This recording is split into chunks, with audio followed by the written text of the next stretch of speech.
In 1878, on a dying Montana ranch where daughters were taught their only value was beauty, 21-year-old Clara Hale spent her life invisible. The strong daughter nobody wanted, watching her delicate sister get groomed for a rich marriage that would save their family from ruin. Then a wealthy rancher's son arrived to claim his bride, looked past the beautiful girl everyone expected him to choose, and pointed at Clara instead. Her father called her worthless. Her sister screamed, and Clara made the most dangerous choice of her life. She climbed onto a stranger's horse and rode away from everything, knowing she could never come back. If you want to see how the forgotten daughter became Montana's most powerful woman, stay with me until the end, hit that like button, and comment what city you're watching from so I can see how far this story travels. The ranch was dying, and everyone knew it.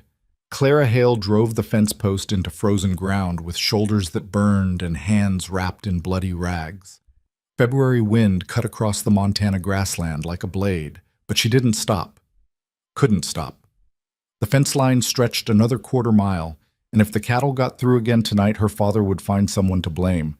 It would be her. It was always her. "Clara! Clara, where are you?" Her mother's voice carried thin and sharp across the fields. Clara straightened, her spine cracking, and wiped sweat from her face with the back of one filthy glove. The main house sat 300 yards behind her, its paint peeling, its porch sagging, its windows dark except for the parlor where her sister Vivian would be sitting in her good dress, waiting, always waiting. Clara grabbed the post driver and started back toward the barn, her boots crunching through ice-crusted mud. She was almost there when her mother appeared in the doorway, face pinched with cold and something sharper. "What are you doing out here? I've been calling for 20 minutes. "Fixing the fence on the north pasture." The wire snapped again. "Well, leave it. Come inside and clean yourself up. We have company coming." Clara stopped walking. "What company?"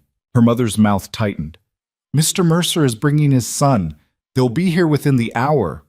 The name hit Clara like a fist.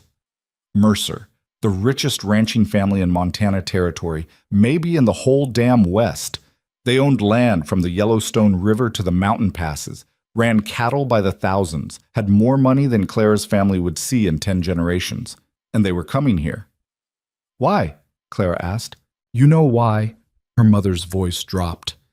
"Vivian is 20. We can't wait any longer. Your father has debts that—" She stopped herself, glancing toward the house. "Just come inside and make yourself presentable. Stay in the kitchen. Don't embarrass us." Clara should have been used to it by now, should have stopped feeling the sting. But something about the way her mother said, "Don't embarrass us," like Clara was a stain they couldn't scrub out, made her chest go tight. "Yes, ma'am," she said quietly. Her mother turned and hurried back toward the house, skirts swishing. Clara followed more slowly, the post driver heavy in her hand. When she reached the barn, she hung it on its peg and stood there for a moment in the dusty quiet, listening to the horses shift in their stalls. She was 21 years old, strong as any man on the ranch, could birth a calf, break a horse, mend a roof, shoot straight. She'd kept this place alive for the last 3 years while her father drank himself stupid and her mother pretended everything was fine and her sister Vivian practiced being beautiful. And still, she was the daughter they hid in the kitchen. Clara stripped off her work gloves and headed toward the house. Inside, the transformation was already underway. Her mother had lit every lamp in the parlor, polished the furniture until it gleamed, laid out their best tea set, the one with only 2 chipped cups. Vivian sat on the settee in a pale blue dress that made her look like something out of a painting. Blonde hair pinned up soft, skin like cream, hands folded in her lap. Their father stood by the window watching the road. He was a tall man, gone gray and hard in the shoulders, with a face that used to be handsome before whiskey and failure carved it down to bone. He didn't look at Clara when she came in. "Get washed," he said, "and stay out of sight unless you're serving." Clara didn't answer. She went to the kitchen, pumped water into the basin, and scrubbed her hands until the skin was raw. Her face in the cracked mirror above the sink looked like a stranger's, sunburned, wind-chapped. Her dark hair had come loose from its braid and hung in tangles around her face. She tried to smooth it down, then gave up. It didn't matter what she looked like. She wasn't the daughter anyone came to see. The sound of hooves on the drive sent her mother into a flurry of last-minute adjustments. Clara watched from the kitchen doorway as Vivian stood, smoothed her skirts, and arranged her face into a soft, sweet smile. Their father straightened his vest. Their mother checked the tea set one more time. And then the knock came. Her father opened the door. Two men stood on the porch. The first was older, maybe 60, with silver hair and a coat that probably cost more than the Hale Ranch made in a year. His face was all sharp angles and cold eyes, eyes that swept over the shabby parlor like he was calculating its worth and finding it wanting.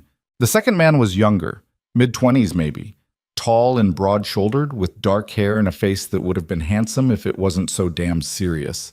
He wore work clothes, good ones, well made, but still work clothes, and his hands were calloused when he pulled off his gloves. "Mr. Hale," the older man said. His voice was clipped, Eastern educated, a voice used to being obeyed. "I'm Victor Mercer. This is my son, Colton." Clara's father stepped aside, gesturing them in with a hand that shook just slightly. "Mr. Mercer, it's an honor. Please, come in, come in." They entered. Victor Mercer's gaze went straight to Vivian, who dipped into a perfect curtsy. Clara saw the calculation in his eyes, the assessment, the approval. Vivian was everything a man like him would want for his son. Delicate, refined, decorative. But Colton wasn't looking at Vivian. He was looking at Clara. She froze in the kitchen doorway, still in her work shirt and dirt-stained trousers, her hands red and raw, her hair a mess. Their eyes met across the room, and something passed between them, something Clara couldn't name. Not attraction exactly, more like recognition, like he saw her. "My daughter Vivian," Clara's father was saying, his voice too loud, too eager. "She's been looking forward to meeting you." Vivian smiled. "Mr. Mercer, it's a pleasure." Victor nodded. "Charming." He glanced at Colton. "Well?" But Colton was still looking at Clara. "Who's that?" he asked. The parlor went silent. Clara's mother stepped forward quickly. "That's Clara, our other daughter. She helps with the ranch work. Clara, bring the tea." It wasn't a request. Clara moved mechanically, going to the stove where the kettle sat ready, pouring hot water into the pot. Her hands were steady, even though her heart was hammering. She arranged cups on the tray, added cream and sugar, and carried it all into the parlor. Colton was sitting now, but his eyes followed her across the room. She set the tray down on the low table, poured tea into 4 cups with practiced efficiency, and started to retreat. "Wait," Colton said. Clara stopped. "What's your name again?" "Clara." Her voice came out rougher than she meant it to. "Clara Hale. How old are you?" 21. "You work the ranch?" "Yes." "What do you do?" The question was strange, pointed. Clara glanced at her father, whose face had gone tight with warning, then back at Colton. "Whatever needs doing," she said carefully. "Fences, livestock, buildings. Calving season just started, so mostly that." Colton leaned forward slightly. "You handle the calving yourself?" "Yes." "At night? In this cold?" "The calves don't wait for warm weather." Something flickered in his expression, something that might have been respect. "No?" he said quietly. "I suppose they don't." Victor cleared his throat. "Colton, Miss Vivian was telling me about her piano playing. Perhaps she could perform for us." But Colton didn't look away from Clara. "Do you ride?" he asked. "Yes." "Well?" "Well enough." "Can you rope?" "Yes." "Shoot?" "Yes." "Break a horse?" Clara's father made a strangled sound. "Mr. Mercer, I apologize for my daughters." "I'm not talking to you," Colton said, his voice flat. He kept his eyes on Clara. "Can you?" "Yes," Clara said. "I can." Colton sat back, something settling in his face like a decision made. He looked at his father. "I want this one." The room exploded. Vivian gasped. Clara's mother made a choking sound. Her father lurched to his feet, face flushing dark red. "What?" Victor Mercer's expression didn't change. "Colton, this one," Colton repeated. He stood, still looking at Clara. "Not the pretty one. Her." Clara couldn't breathe, couldn't move. The world had tilted sideways, and she couldn't find her footing. "Absolutely not," her father said, his voice shaking with rage. "Vivian is the daughter we agreed." "I don't remember agreeing to anything," Colton said calmly. "You invited us here to meet your daughters. I've met them. I've made my choice." "She's not..." She's... Her father looked at Clara with something close to hatred. She's worthless. She's got no manners, no education, no... She's got a spine, Colton cut him off. That's more than I can say for most people. Vivian started crying, delicate, pretty tears that slid down her perfect face. Papa, be quiet, their father snapped. He turned on Clara, his face twisted. This is your doing. You've put ideas in his head somehow. I haven't done anything, Clara said, her voice coming out stronger than she felt. I didn't even know you were coming until an hour ago. Liar, her father took a step toward her. You've ruined everything, everything. Do you understand what you've done? I haven't done anything, Clara repeated. Victor Mercer stood. His presence filled the room like cold water. Mr. Hale, control yourself. But Clara's father was past control. Years of failure and shame and whiskey had carved something mean and desperate into him, and now it was pouring out. You want her? He spat at Colton. Take her. She's not worth the food she eats, breaks her back working this ranch like a man and can't even act like a proper woman. You think she'll make you a good wife? She'll embarrass you at every turn. She's got no grace, no beauty, nothing. Papa, stop, Vivian whispered. And if you take her out of here, you better keep her, because she's not coming back. You hear me?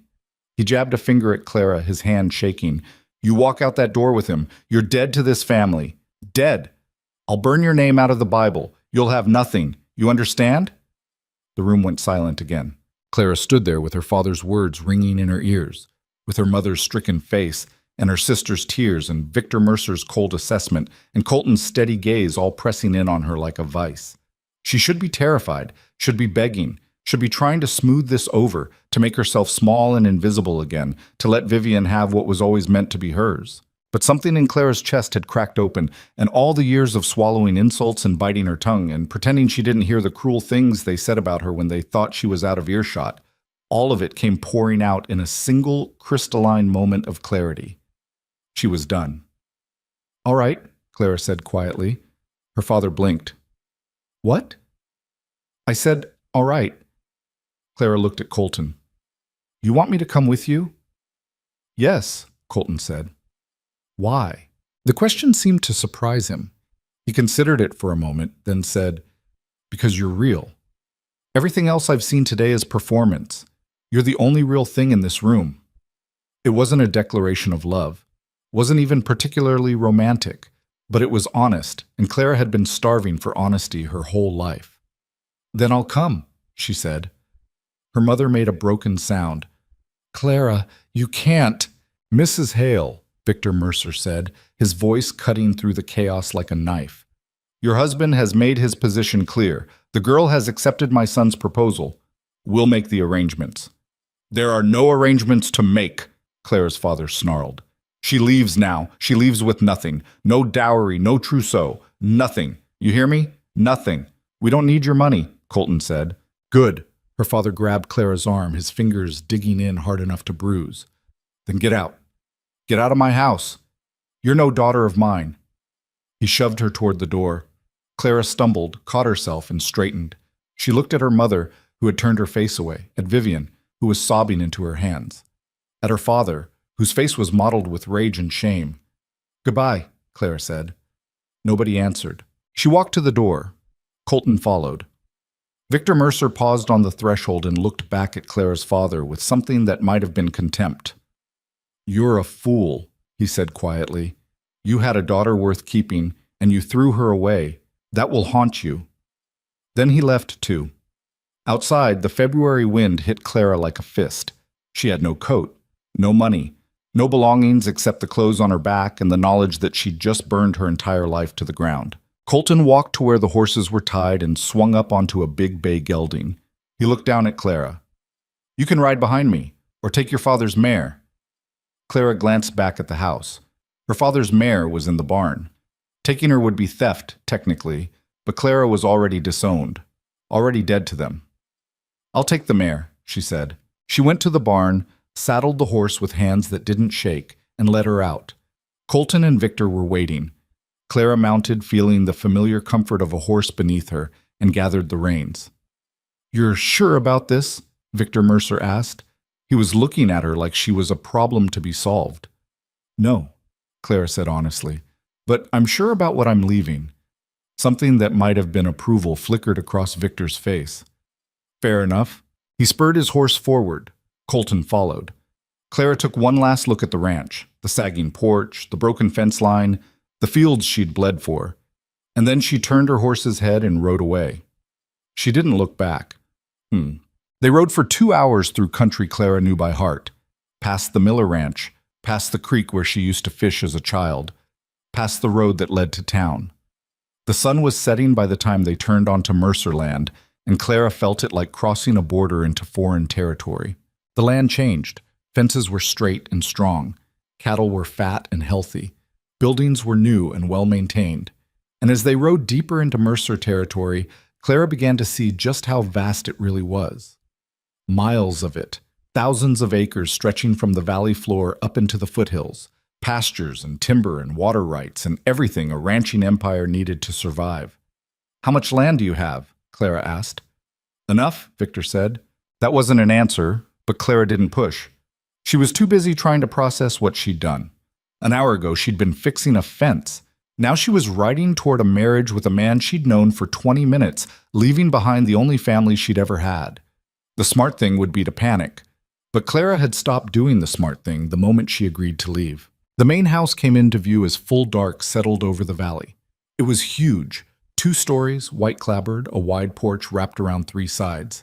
Lamplight glowed in the windows. Smoke rose from 2 chimneys. It looked solid and permanent in a way the Hale Ranch had never been. They dismounted in front of the barn. A ranch hand appeared immediately to take the horses. A young Mexican man who nodded to Victor and eyed Clara with open curiosity. "Carlos, take care of the mare," Victor said. "She's Miss Hale's now." "Yes, sir." Carlos took the reins and led all 3 horses toward the barn. Victor turned to Clara. "You'll stay in the guest room tonight.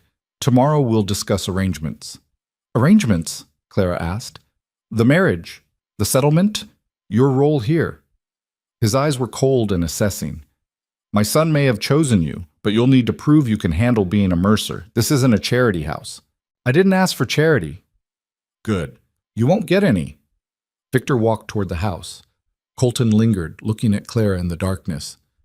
"He's hard," he said quietly, "but he's not cruel. Not like your father." Clara's throat tightened. "You don't know my father." "I know men like him. Men who break things when they're scared." Colton's voice was matter-of-fact. "Are you all right?" The question surprised her. "I don't know." "That's honest." They stood there in the cold, 2 strangers who'd just upended their lives, and Clara realized she didn't even know what color his eyes were. Couldn't see his face clearly in the dark. "Why did you choose me?" she asked. "Really?" Colton was quiet for a long moment. Then he said, "I've been courting women for 3 years. Pretty women, rich women, educated women. Every single one of them smiled and agreed with everything I said and looked at me like I was a prize to be won. And I couldn't stand any of them. And I'm different? You didn't smile once the whole time I was in your house. You looked at me like I was interrupting your work." His voice held something that might have been amusement. "I liked that." "You're insane," Clara said. "Probably." Colton gestured toward the house. "Come on. You're freezing." Clara followed him inside. The house was warm and clean and smelled like wood smoke and coffee. A woman appeared from the kitchen, older, gray-haired, with a face lined by years of hard work. "Mrs. Chen, this is Clara Hale," Colton said. "She'll be staying here. Can you show her to the guest room and find her some clean clothes?" Mrs. Chen's gaze swept over Clara, taking in the work shirt, the dirt-stained trousers, the raw hands, and her expression didn't change. "Yes, sir," she said. "This way, miss." Clara followed her up the stairs and down a hallway to a room that was bigger than the entire parlor back at the Hale Ranch. A bed with a real quilt, a dresser, a window with actual curtains, a wash basin with hot water already waiting. "I'll bring you something to wear," Mrs. Chen said. "Are you hungry?" Clara's stomach twisted. She couldn't remember the last time she'd eaten. "Yes." "I'll bring a tray." Mrs. Chen paused in the doorway. "You're the one who chose to come?" "Yes."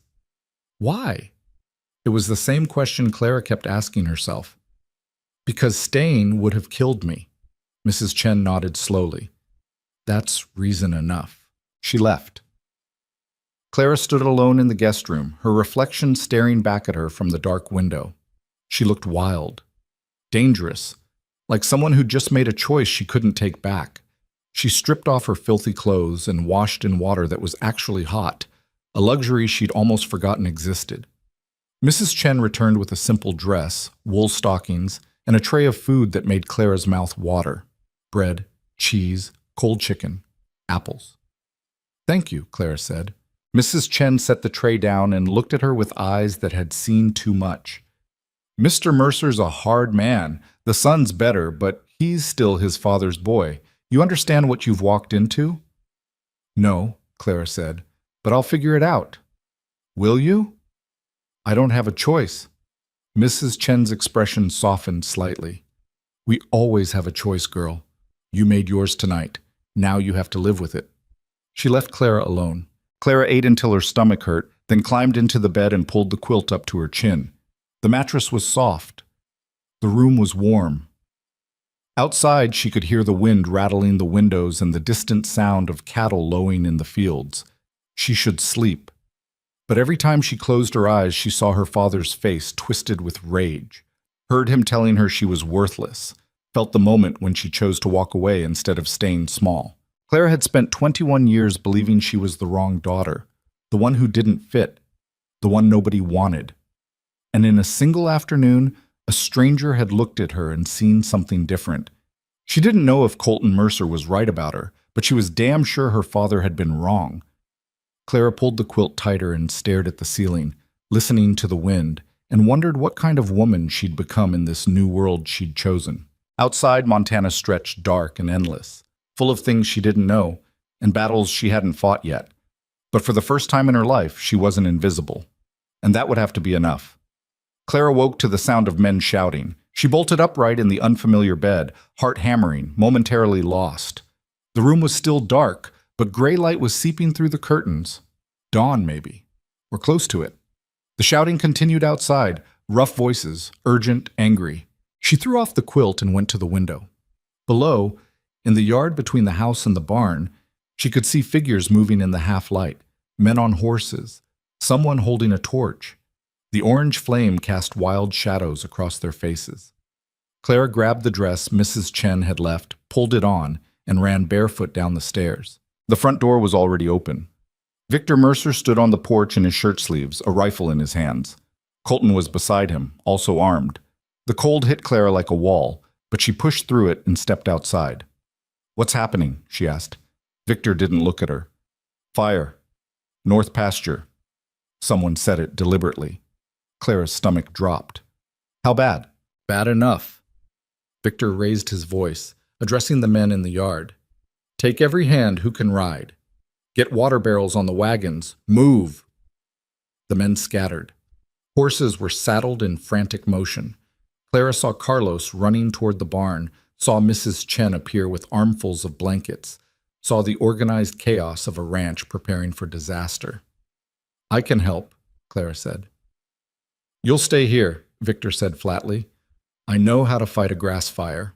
You know how to fight a fire on a dying ranch with 3 men and a prayer. This is different. Victor finally looked at her, his face hard in the torchlight. You'll stay here and stay out of the way. Clara opened her mouth to argue, but Colton cut her off. She can ride with me, he said. Victor's jaw tightened. Colton? She said she can help. Let her help. Colton looked at Clara. Can you handle a frightened horse in the dark? Yes. Can you take orders without arguing? Clara wanted to say yes, but she'd never been good at lying. Probably not. Something flickered across Colton's face. It might have been approval. Good enough. Get boots and a coat. Move. Clara ran back inside, her bare feet slapping against the floorboards. Mrs. Chen intercepted her at the stairs with a pair of men's boots and a heavy canvas coat. These'll be too big, but they'll keep you alive, the older woman said, shoving them at Clara. Don't do anything stupid. Clara pulled on the boots. They were too big, but she laced them tight and shrugged into the coat. By the time she got back outside, Colton had her father's mare saddled and waiting. Can you keep up? He asked. Try me. They rode out with 20 men into a dawn that smelled like smoke. The north pasture was 3 miles from the main house, and Clara could see the glow of the fire long before they reached it. Orange light painted the sky, and the wind carried ash and the sound of cattle screaming. When they crested the ridge, Clara saw the full scope of the disaster. Fire had torn through nearly 40 acres of grassland, racing west on the wind. Flames jumped from one patch of dry winter grass to the next, eating everything in their path. Cattle were running in blind panic, some with their hides already singed. And beyond the fire line, Clara could see what Victor had meant about this being deliberate. The burn pattern was wrong. 3 separate ignition points, all upwind, all positioned to drive the fire straight toward Mercer buildings and livestock. This was an accident. This was attack. Jesus Christ, someone muttered. Save it, Victor snapped. He was already dividing the men into teams. Jake, take 10 men and get the cattle out. Drive them east, away from the flames. Carlos, you and your crew start a fire break along the southern ridge. If it jumps that line, we lose the whole valley. Colton, I'll take the north flank, Colton said. Try to contain it before it reaches the tree line. Take the girl with you. Keep her alive. It wasn't a request. Victor spurred his horse toward the flames, shouting orders, and the men scattered to their assignments. Clara followed Colton down the ridge at a hard gallop, the mare's hooves pounding against frozen ground. They hit the fire line at the north edge where the flames were thinnest. Men were already there with shovels and wet blankets, beating at the fire, trying to smother it before it could spread. The heat was enormous. The smoke burned Clara's throat and made her eyes water. Colton swung down from his horse and grabbed a shovel. Start throwing dirt on the edges. Don't let it jump the creek bed. Clara dismounted and found a shovel someone had dropped. The handle was hot even through her gloves. She started digging, throwing dirt onto flames that hissed and fought back, and within minutes her shoulders were screaming and sweat was running down her back despite the freezing air. A man beside her stumbled, overcome by smoke. Clara grabbed his arm and dragged him back from the fire line, shoved him down, and took his position. The flames roared. The wind shifted. Somewhere behind them, cattle were still screaming. It's jumping, someone yelled. Clara looked up and saw a tongue of flame leap the creek bed and catch on dry brush 20 feet away. If it established itself there, the whole fire break would be useless. She ran for it without thinking. Clara! Colton's voice, sharp with warning. But Clara was already there, beating at the new flames with her shovel, smothering them with dirt and rage and desperation. The fire fought her. Sparks landed on her coat, on her hair. She smelled burning fabric. Didn't care. Just kept hitting the flames until they died, until there was nothing left but smoking ground and her own ragged breathing. Strong hands grabbed her and pulled her back.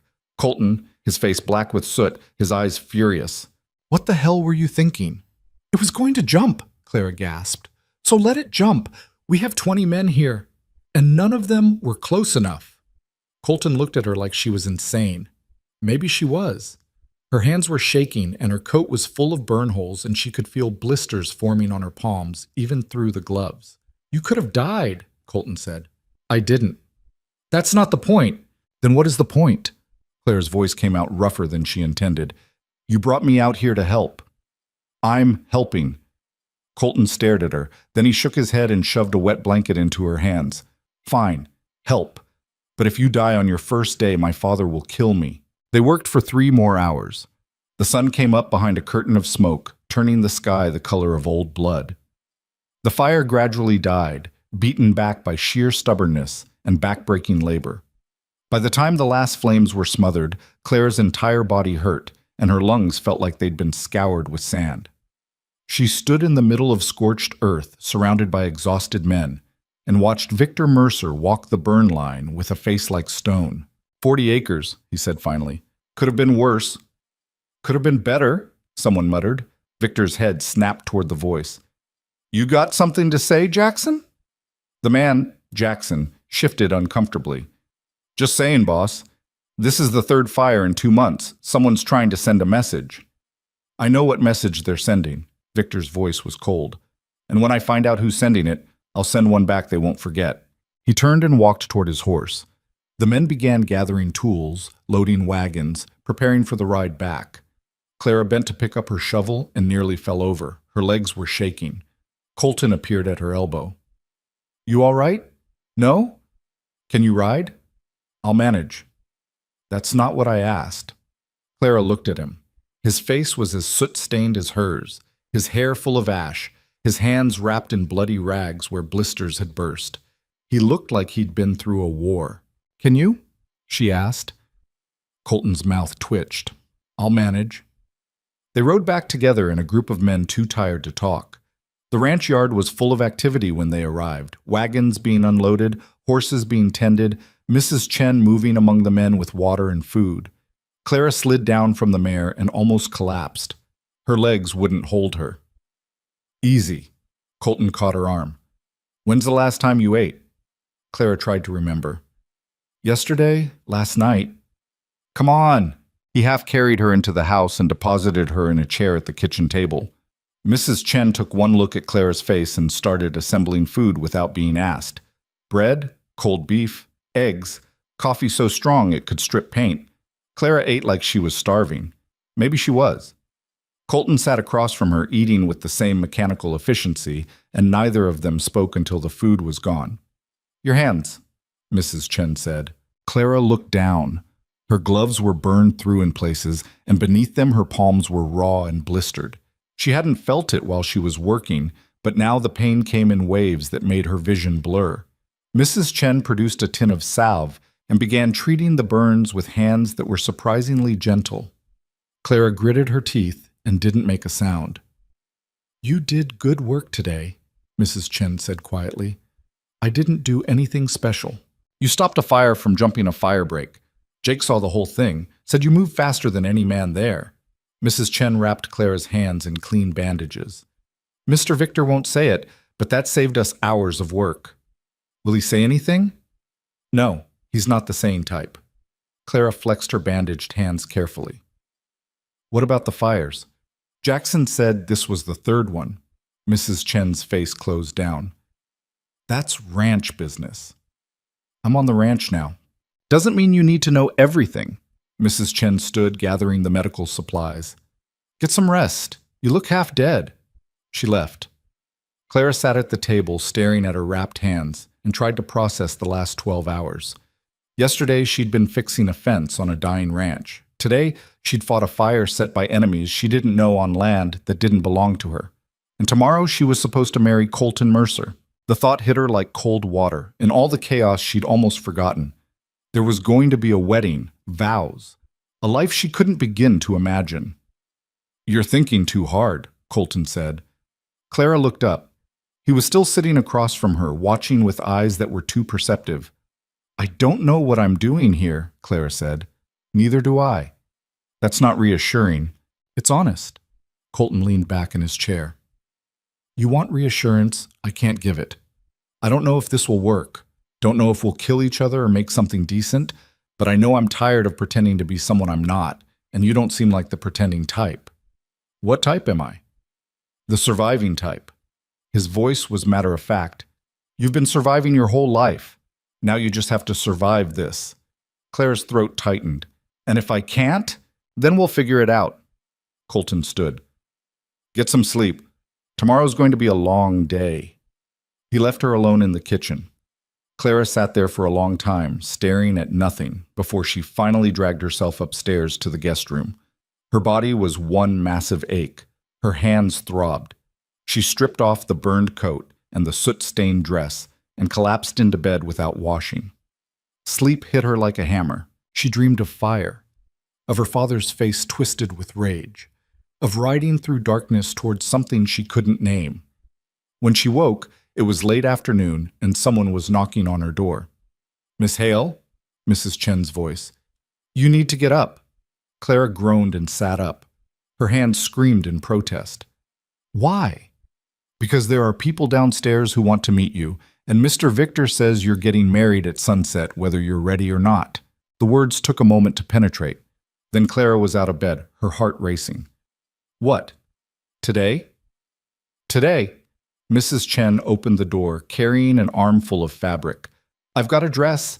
It's not fancy, but it's clean. There's water for washing. You've got an hour. Clara stared at the dress, simple gray wool, well made, but plain. Mrs. Chen, I can't. Can't what? I don't know how to be a wife. Mrs. Chen set the dress on the bed and looked at Clara with something that might have been sympathy.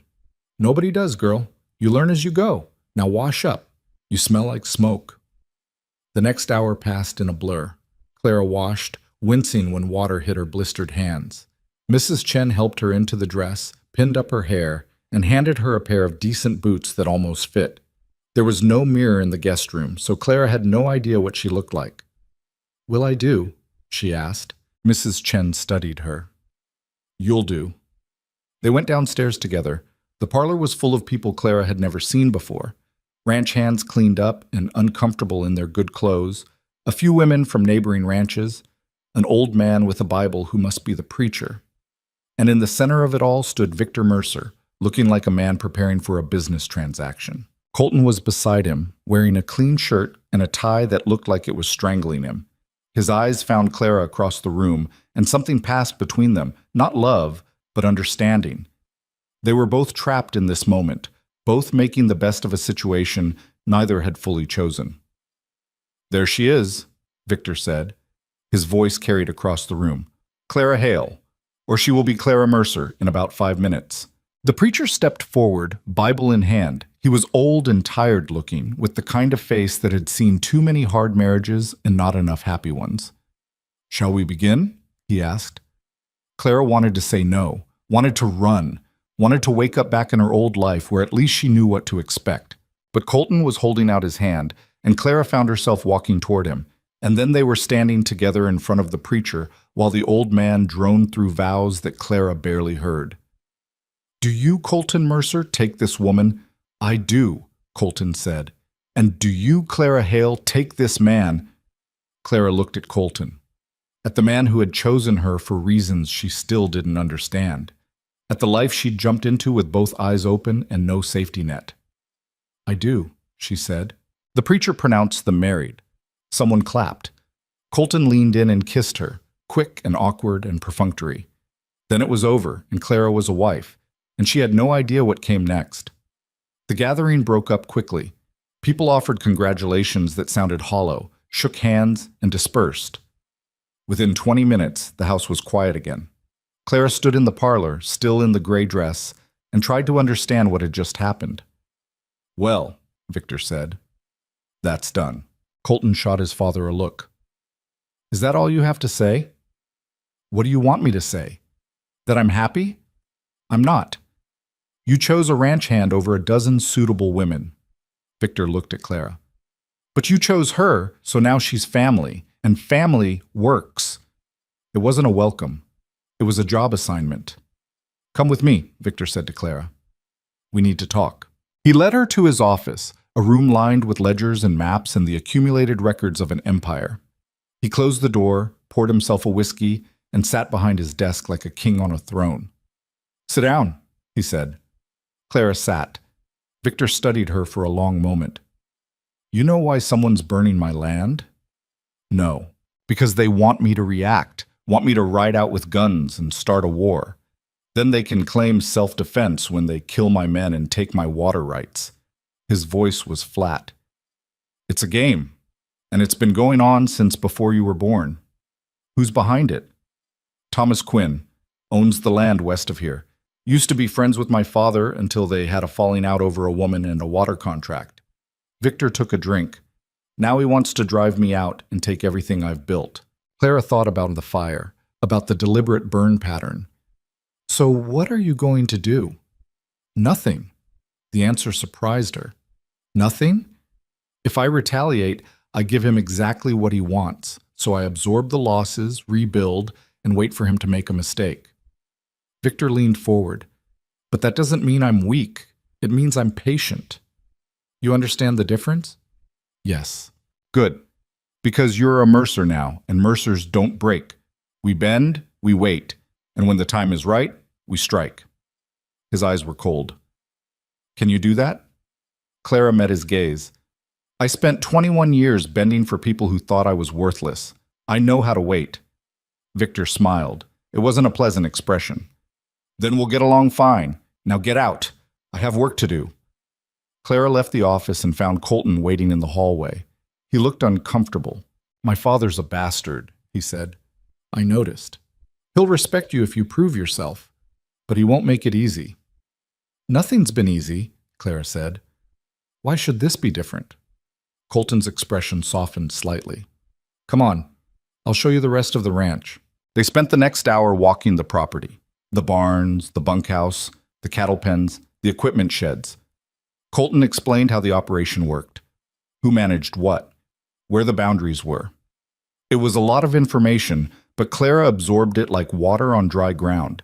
She'd spent her whole life running a failing ranch. This was different only in scale. You'll have your own responsibilities, Colton said as they walked. The household accounts, managing supplies, overseeing the kitchen, that kind of thing. Clara stopped walking. Is that what you want? Me in the kitchen? I want you wherever you're useful. Then don't put me in the kitchen. I can do more than that. Colton turned to face her. Like what? I can work cattle, break horses, manage men if they'll listen. Clara gestured toward the burned pasture in the distance. I can fight fires. I can do anything you'd ask a ranch hand to do. You're not a ranch hand. You're my wife. Can I be both? The question seemed to catch him off guard. He studied her face, looking for something. Deception, maybe, or pretense. But Clara had never been good at either. All right, Colton said finally. You want to work? You work. But you'll answer to me. And if my father gives you an order, you follow it. No arguments. I can't promise no arguments. Then promise you'll try. Clara considered it. I can promise that. Good enough. Colton started walking again. There's one more thing. We're married now, which means certain expectations. Clara's stomach tightened. She'd been trying not to think about this part, about what happened at night, about what being a wife actually meant. I won't force anything, Colton said, his voice careful. If you need time, take it. I'm not in a rush. The relief was so intense Clara almost laughed. Thank you. Don't thank me. It's basic decency. Colton looked at her. We barely know each other. I'm not going to pretend otherwise. They walked back to the house in silence. Mrs. Chen had dinner waiting. Roast beef, potatoes, bread that was still warm from the oven.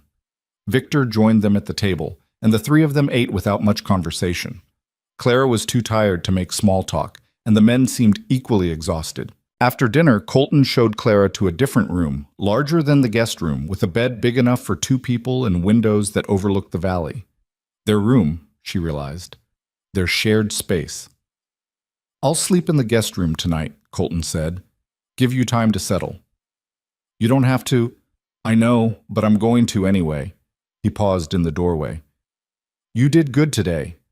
With the fire, my father won't say it, but you earned respect. From who? From the men. They're talking about how you stopped the fire from jumping, about how you didn't quit even when you were dead on your feet. Colton's voice was quiet. That matters here. More than being pretty or polite, or any of the things your family probably told you were important. Clara's throat tightened. They told me I wasn't important at all. Then they were wrong. Colton looked at her with something that might have been understanding. Get some rest. Tomorrow the real work starts. He left, closing the door behind him. Clara stood alone in the big room, in the big house, on the big ranch, and tried to understand what her life had become. 2 days ago, she'd been nobody. Now she was Clara Mercer, wife to a man she barely knew, daughter-in-law to a ruthless empire builder, living in the middle of a range war she didn't understand. And the strangest part was that she didn't want to go back. She missed nothing about her old life except maybe the simplicity of knowing exactly how miserable she was going to be. Here, she had no idea what came next, but at least she wasn't invisible anymore. Clara changed into a nightgown Mrs. Chen had left, climbed into the enormous bed, and stared at the ceiling. Outside, she could hear the ranch settling for the night, cattle lowing, horses moving in their stalls, men's voices calling final instructions before sleep. She should be terrified. Instead, she felt something close to anticipation. Tomorrow, Colton had said, the real work would start. Clara didn't know what that meant, didn't know what she was capable of or what this place would demand from her. But she was done being the daughter nobody wanted. Now she was going to find out what kind of woman she actually was. And if that meant fighting fires and facing down men who thought she didn't belong, and learning to survive in a world that had no use for weakness, then that's what she'd do. Because Clara Mercer, and the name still felt strange in her mind, had spent her whole life proving herself to people who would never see her worth. Now she was going to prove it to herself instead. The wind rattled the windows. Somewhere in the distance, a coyote howled. Clara closed her eyes and let exhaustion pull her under, and for the first time in as long as she could remember, she slept without dreaming of everything she'd lost. She woke to find the bed empty and the sun already high. Clara sat up, disoriented, her body screaming in protest. Every muscle hurt. Her hands were still bandaged and throbbing. For a moment she couldn't remember where she was, and then it all came flooding back. The fire, the wedding, Victor's cold assessment in his office. She was married. She was a mercer. And judging by the light streaming through the windows, she'd slept half the day away. Clara dressed quickly, fumbling with buttons because of her wrapped hands, and went downstairs. The house was quiet. Mrs. Chen was in the kitchen kneading bread, and she looked up when Clara appeared. "Well, you're alive," the older woman said. "Barely. Where is everyone?" "Working. Where else would they be?" Mrs. Chen gestured to a plate of food keeping warm on the stove. "Eat. Then Mr. Colton wants you at the north barn." Clara ate standing up, too hungry to care about manners, then headed outside. The ranch yard was busy with mid-morning activity. Men repairing fences, shoeing horses, hauling hay. Several of them glanced at her as she passed, and Clara couldn't read their expressions. Curiosity, maybe. Or judgment. She found Colton at the north barn with 3 horses tied outside, all of them nervous and wall-eyed. He was talking to a ranch hand, an older man with a weathered face and hands like tree roots. "Won't let anyone near her," the man was saying. "Bit Jackson yesterday, and nearly kicked Carlos through the fence." "How long have you been trying?" Colton asked. 3 weeks. "She's too wild, boss. Should probably just sell her." Colton saw Clara approaching, and something shifted in his expression. "Maybe. Or maybe she just needs someone who understands stubborn." The ranch hand followed his gaze and saw Clara. His eyebrows went up.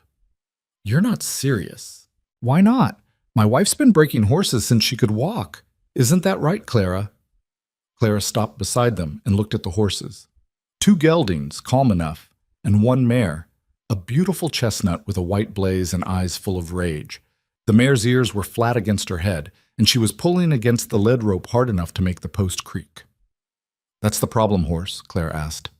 "That's Duchess," the ranch hand said. "Mean as a rattlesnake and twice as fast."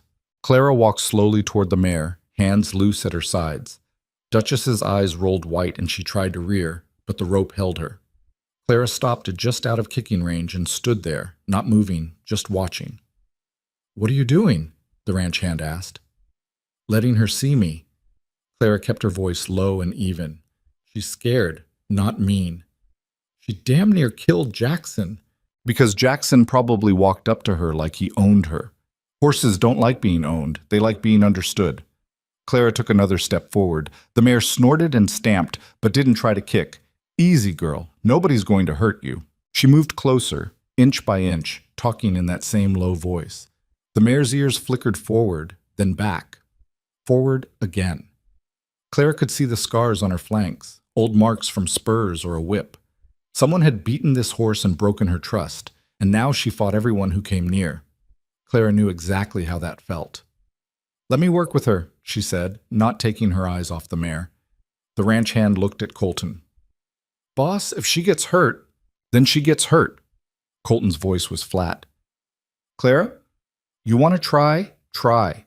But if that horse puts you in the dirt, don't expect sympathy." Clara almost smiled. "I never do." She spent the next 2 hours in the round pen with Duchess, while Colton and the ranch hand watched from the fence.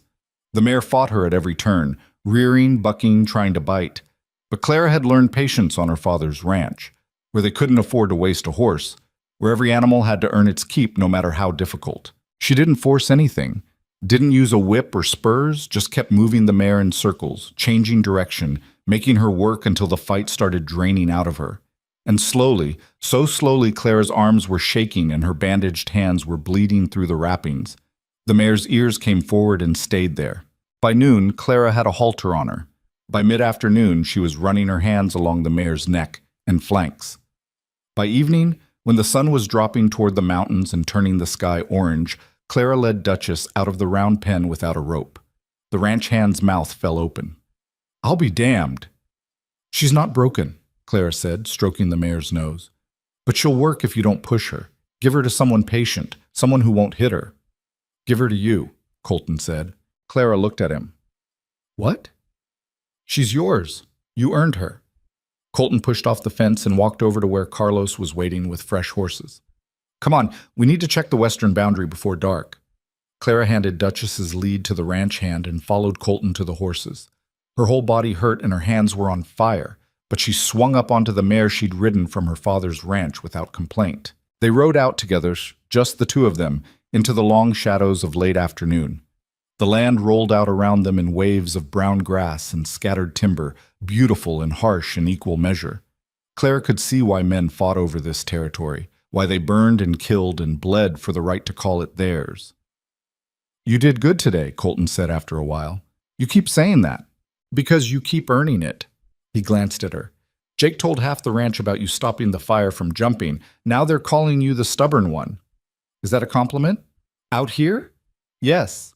They rode in silence for a while, following the fence line west. The sun dropped lower, painting everything in shades of gold and amber. Clara tried to imagine what her family would think if they could see her now, married to a mercer, riding across land her father would never own, earning respect from men who would have laughed at her a week ago. She hoped her father was choking on his pride. There, Colton said suddenly.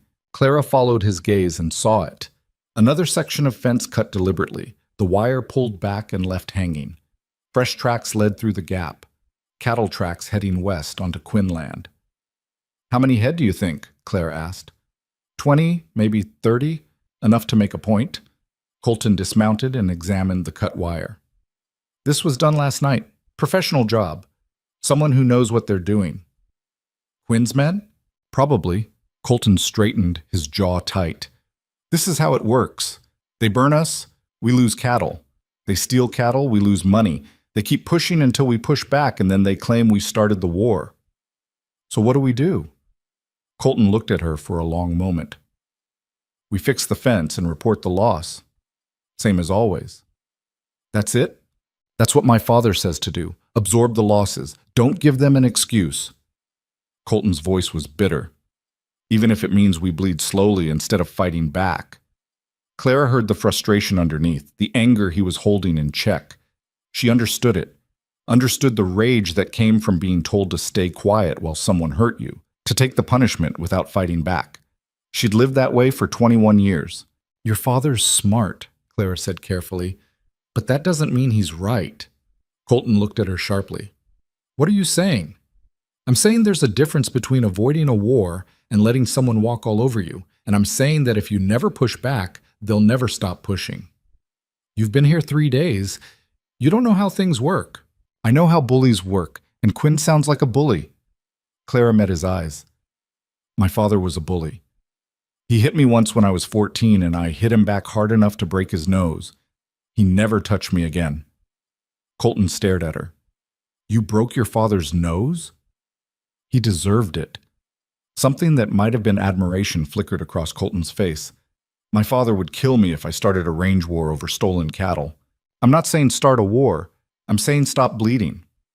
Clara gestured to the cut fence. How much land have you lost to fires? How many cattle to theft? How much money? Too much.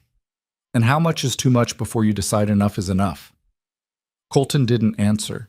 He just stood there in the fading light, looking at the cut wire and the tracks leading west, and Clara could see the war happening inside him, between what his father demanded and what his own instincts were screaming. We should get back, he said finally. It's getting dark. They rode back to the ranch in silence. The stars were coming out by the time they reached the barn, and Carlos took their horses without comment. Clara's hands were bleeding again, and she was so tired she could barely stand. Mrs. Chen took one look at her and pointed toward the stairs. Bed. Now. I need to eat. I'll bring something up. Go. Clara went.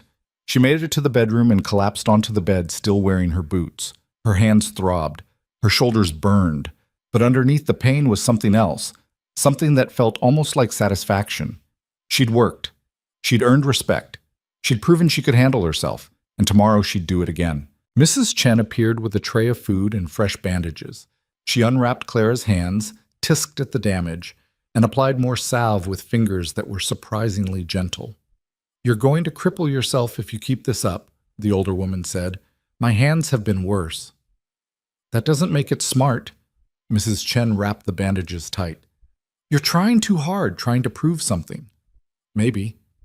"To who? The men? Mr. Victor? Yourself?" Clara didn't answer. She didn't know how to explain that she'd spent her whole life being told she wasn't enough. And now she finally had a chance to be more than that. And she couldn't stop pushing because stopping felt like giving up. Mrs. Chen sighed. "Eat, then sleep. And tomorrow, try to remember you're human." She left Clara alone with the food. Clara ate mechanically, then stripped down to her underclothes and crawled under the covers. The bed was too big, too empty, but she was too exhausted to care. Sleep came fast and hard, dragging her under into dreams of fire and horses, and her father's face twisted with rage. She woke to someone shaking her shoulder. "Clara, wake up!" Colton's voice urgent in the darkness. Clara sat up, heart hammering. "What's wrong?" "Get dressed. Now. There's trouble." She dressed in the dark, her stiff fingers fumbling with buttons. Colton was already at the door, and Clara followed him down the stairs and outside into a night that smelled like smoke and fear. The ranch yard was full of men and horses. Victor stood in the center giving orders, his face hard in the lamplight. When he saw Colton and Clara, his expression turned colder. "About time," he snapped. "Quinn's men hit the south pasture an hour ago, burned another 20 acres and drove off 50 head of cattle. They left a message." He handed Colton a piece of paper. Even in the dim light, Clara could read it. "Next time we burn the house." Colton's jaw went tight. "Where are they now?" Headed back west, Jake tracked them to the boundary line. Victor looked at his son. "This is different. This is a direct threat. We need to respond." "Respond how?" "Ride to Quinn's ranch. Confront him directly. Make it clear that if he comes after my family, I'll burn his world to the ground." The words hung in the air like smoke. Clara saw the men watching, waiting to see what Colton would say. Saw the test underneath Victor's order. Would his son be strong enough to lead when the time came, or would he fold? "We need proof it was Quinn," Colton said carefully. "We have proof. His men were seen leaving the pasture." "Seen by who?"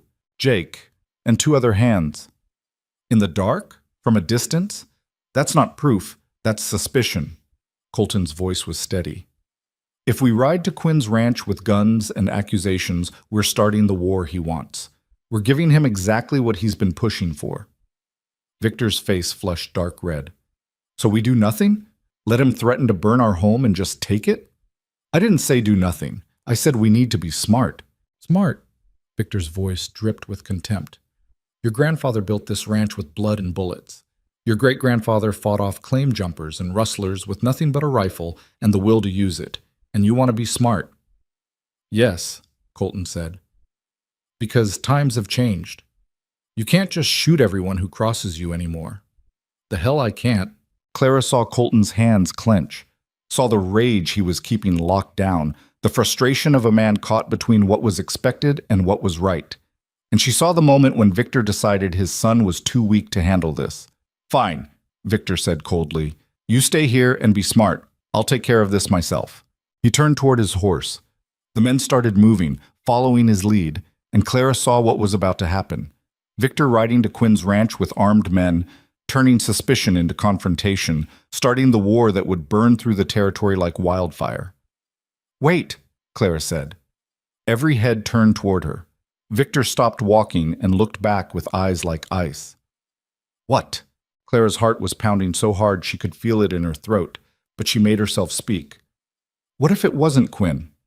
The question landed like a stone in still water. Victor's expression went dangerous. "What are you talking about?" "What if someone else is setting these fires and stealing cattle and leaving messages to make you think it's Quinn?" Clara's voice was steadier than she felt. "What if they want you to ride to Quinn's ranch with guns? Want you to start a war that destroys both of you?" "That's ridiculous." "Is it? You said yourself Quinn's been your enemy for years. If he wanted you dead, why would he leave messages? Why not just shoot you and be done with it?" Clara took a step forward. "Think about it. The fires are always small enough to contain. The cattle theft is always just enough to hurt, but not cripple you. The message tonight is a threat, but it's not specific. It's designed to make you angry, to make you react. Victor stared at her like she'd grown a second head.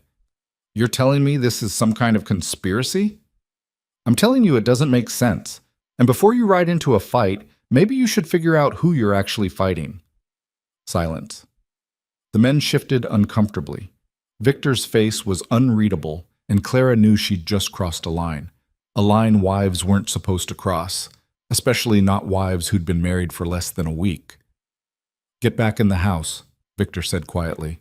Father, Colton started. I said get back in the house. Victor's voice cracked like a whip. You're my son's wife, not his advisor. You don't get a say in ranch business. Clara felt the dismissal like a slap, felt every man in that yard looking at her and judging her and finding her presumptuous. But she'd spent 21 years being told to shut up and stay small, and she was done with that. You're right, Clara said. I'm not an advisor. I'm nobody. Just a ranch hand's daughter who doesn't know anything about running an empire. Victor's eyes narrowed. Then why are you still talking? Because I've spent my whole life watching men make stupid decisions when they're angry. And this is a stupid decision. Clara met his gaze without flinching. You want to ride to Quinn's ranch and start a war? Go ahead. But if I'm right and someone else is pulling the strings, you'll be doing exactly what they want. And your empire will burn while you're busy fighting the wrong enemy. For a long moment, nobody moved. Then Victor took a step toward her, and Clara saw Colton tense beside her, ready to intervene. But Victor didn't hit her. He just looked at her with something that might have been curiosity. You've got spine, he said quietly. I'll give you that. But spine without wisdom is just stupidity. Maybe, Clara said. Or maybe you're so used to fighting you can't see when you're being played. Victor's jaw worked. Then he turned to Colton. Control your wife. She's right, Colton said. The words hung in the air like thunder. Victor went very still.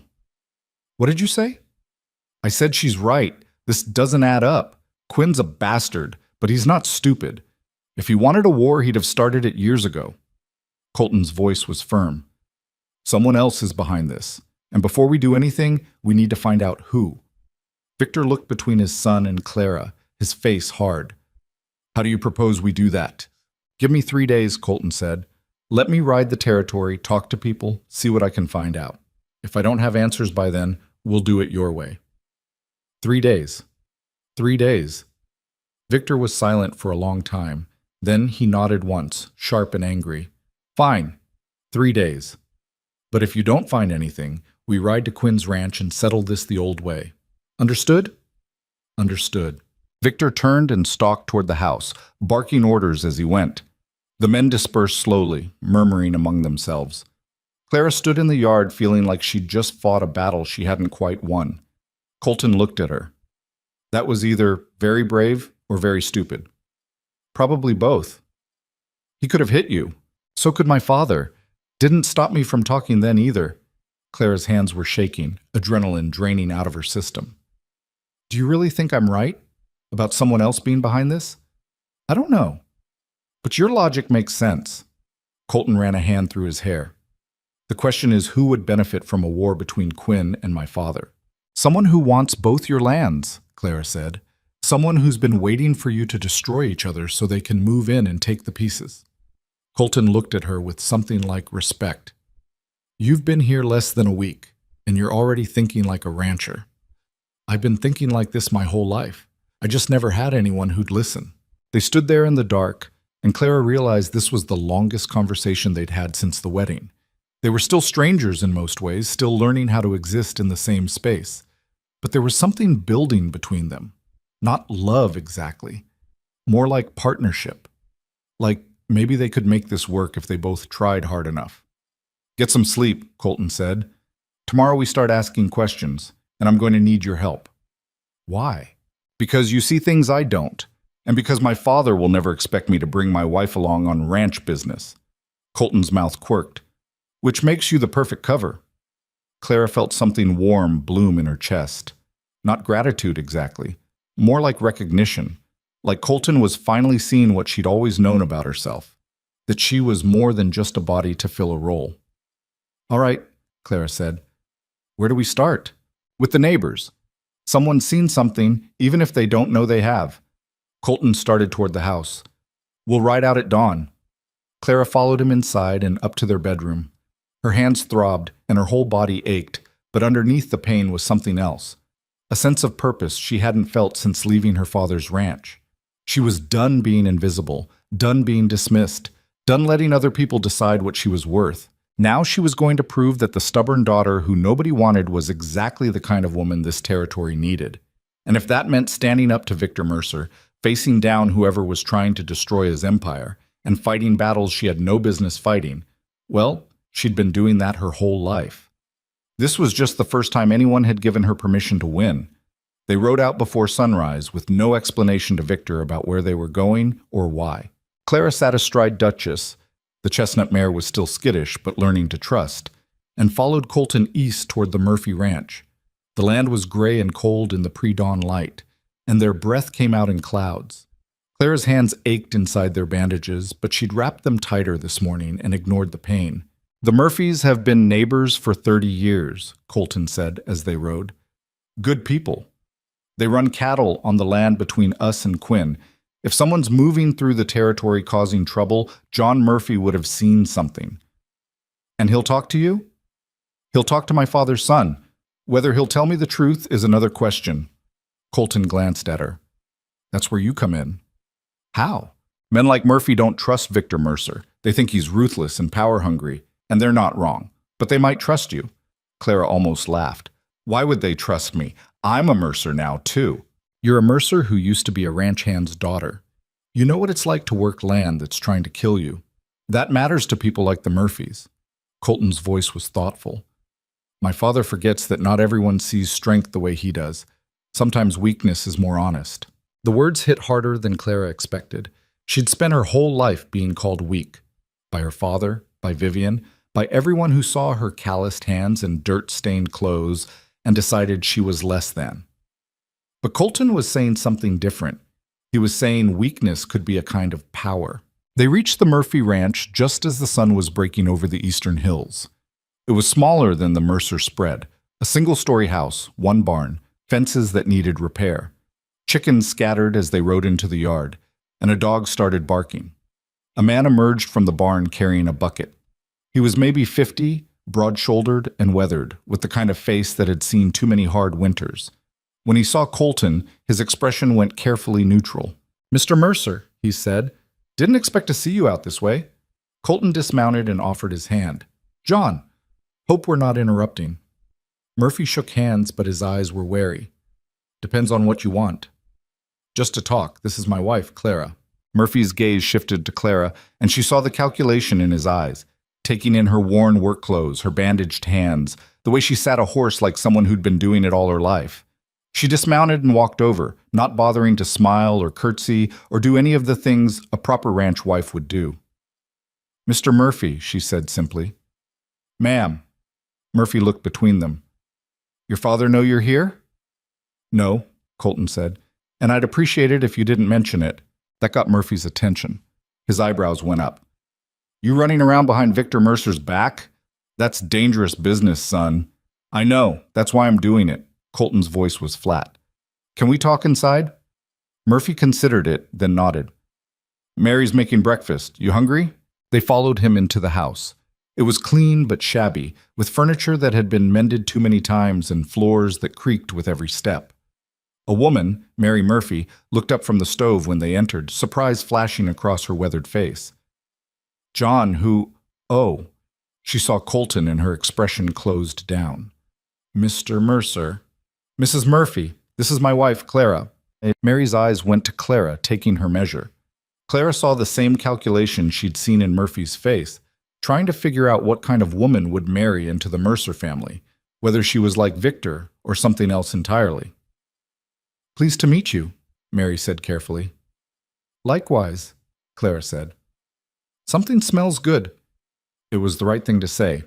Mary's expression softened slightly. "Just eggs and bacon. Nothing fancy. You're welcome to join us if you don't mind simple food." "I grew up on simple food," Clara said. "It's the only kind I trust." That got a small smile from Mary.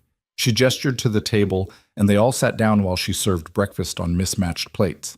The food was plain but good, and Clara ate without pretense while the Murphys watched. "So," Murphy said finally, "what brings you here?" Colton set down his fork. "Someone's been burning our land and stealing our cattle, leaving messages blaming Quinn. My father wants to ride to Quinn's ranch and start a war." Murphy's face went tight. "And you don't?" "I think someone's playing us, making it look like Quinn so we'll destroy each other." Colton leaned forward. "You're between us and Quinn. If someone's moving through the territory causing trouble, you'd see them. Have you?" Murphy and his wife exchanged a glance. Clara saw the hesitation, the fear underneath. These were people caught in the middle of something they wanted no part of. "John," Mary said quietly, "tell them." Murphy rubbed his face. 3 weeks ago, I saw riders cutting through my north pasture at night. 6 men, maybe 7. They were heading west toward Quinn's land, but they weren't Quinn's men." "How do you know?" Colton asked. "Because I know Quinn's crew. Been neighbors with them for 20 years. These men were different, better armed, better horses. And they were moving like they didn't want to be seen." Murphy's voice dropped. "I followed them as far as the boundary line. They met up with someone, couldn't see who in the dark, and then they split up. Half went toward Quinn's ranch, half came back toward Mercerland." Clara felt her pulse quicken. "Did you tell anyone?" "Who was I going to tell? Your father?" Murphy looked at Colton. "Victor Mercer doesn't take advice from small ranchers, and if I told Quinn, he'd think I was working with the Mercers, so I kept my mouth shut and hoped it would blow over." "It's not blowing over," Colton said. "It's getting worse. Last night they left a message threatening to burn our house." Mary made a small sound of distress. Murphy's jaw tightened. "That's bad." "That's why we're here. I need to know everything you've seen, every detail." Colton's voice was urgent. "Because in 2 days, if I don't have answers, my father's going to war. And when he does, everyone in this territory is going to get caught in the crossfire." Murphy was quiet for a long moment. Then he stood and went to a drawer in the kitchen, pulled out a piece of paper and brought it back to the table. "I drew this," he said, unfolding it, "after I saw those riders. Figured I should keep a record in case things went bad." It was a crude map of the territory. Mercerland to the east, Quinnland to the west, the Murphy Ranch in between. Murphy had marked several X's along the boundary lines. "These are places I've seen activity," he said, pointing. "Riders at night, fires that burn too clean to be accidents, cattle going missing and turning up on the wrong side of the fence." His finger moved to a spot north of the Murphy Ranch. "And this is where I think they're based." "What makes you say that?" Clara asked. "Because I rode up there 2 days ago and found tracks. Lots of them. Like a camp, but temporary. They'd cleaned it up pretty good, but you could still see where they'd had fires and horses." Murphy looked at Colton. "Whoever's doing this, they're not amateurs. This is organized." Colton studied the map, his face grim. "Show me where exactly. I need to see it myself." "I'll take you," Murphy said, "but not until after dark. If someone's watching, we don't want them knowing we're onto them."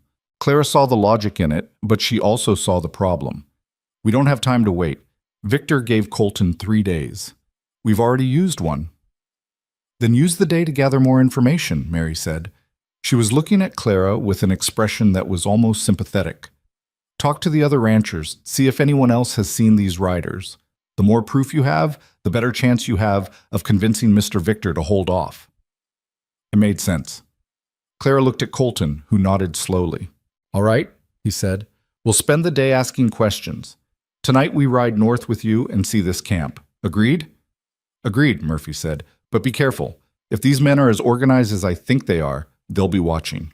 They left the Murphy Ranch an hour later with the crude map tucked in Colton's coat and a list of 3 other ranchers who might have information. The sun was fully up now, turning the grassland gold, and Clara felt the weight of what they were trying to do settling on her shoulders. "You think Murphy's telling the truth?" she asked. "About the riders? Yes. About everything else?" Colton shrugged. "Hard to say. People see what they want to see.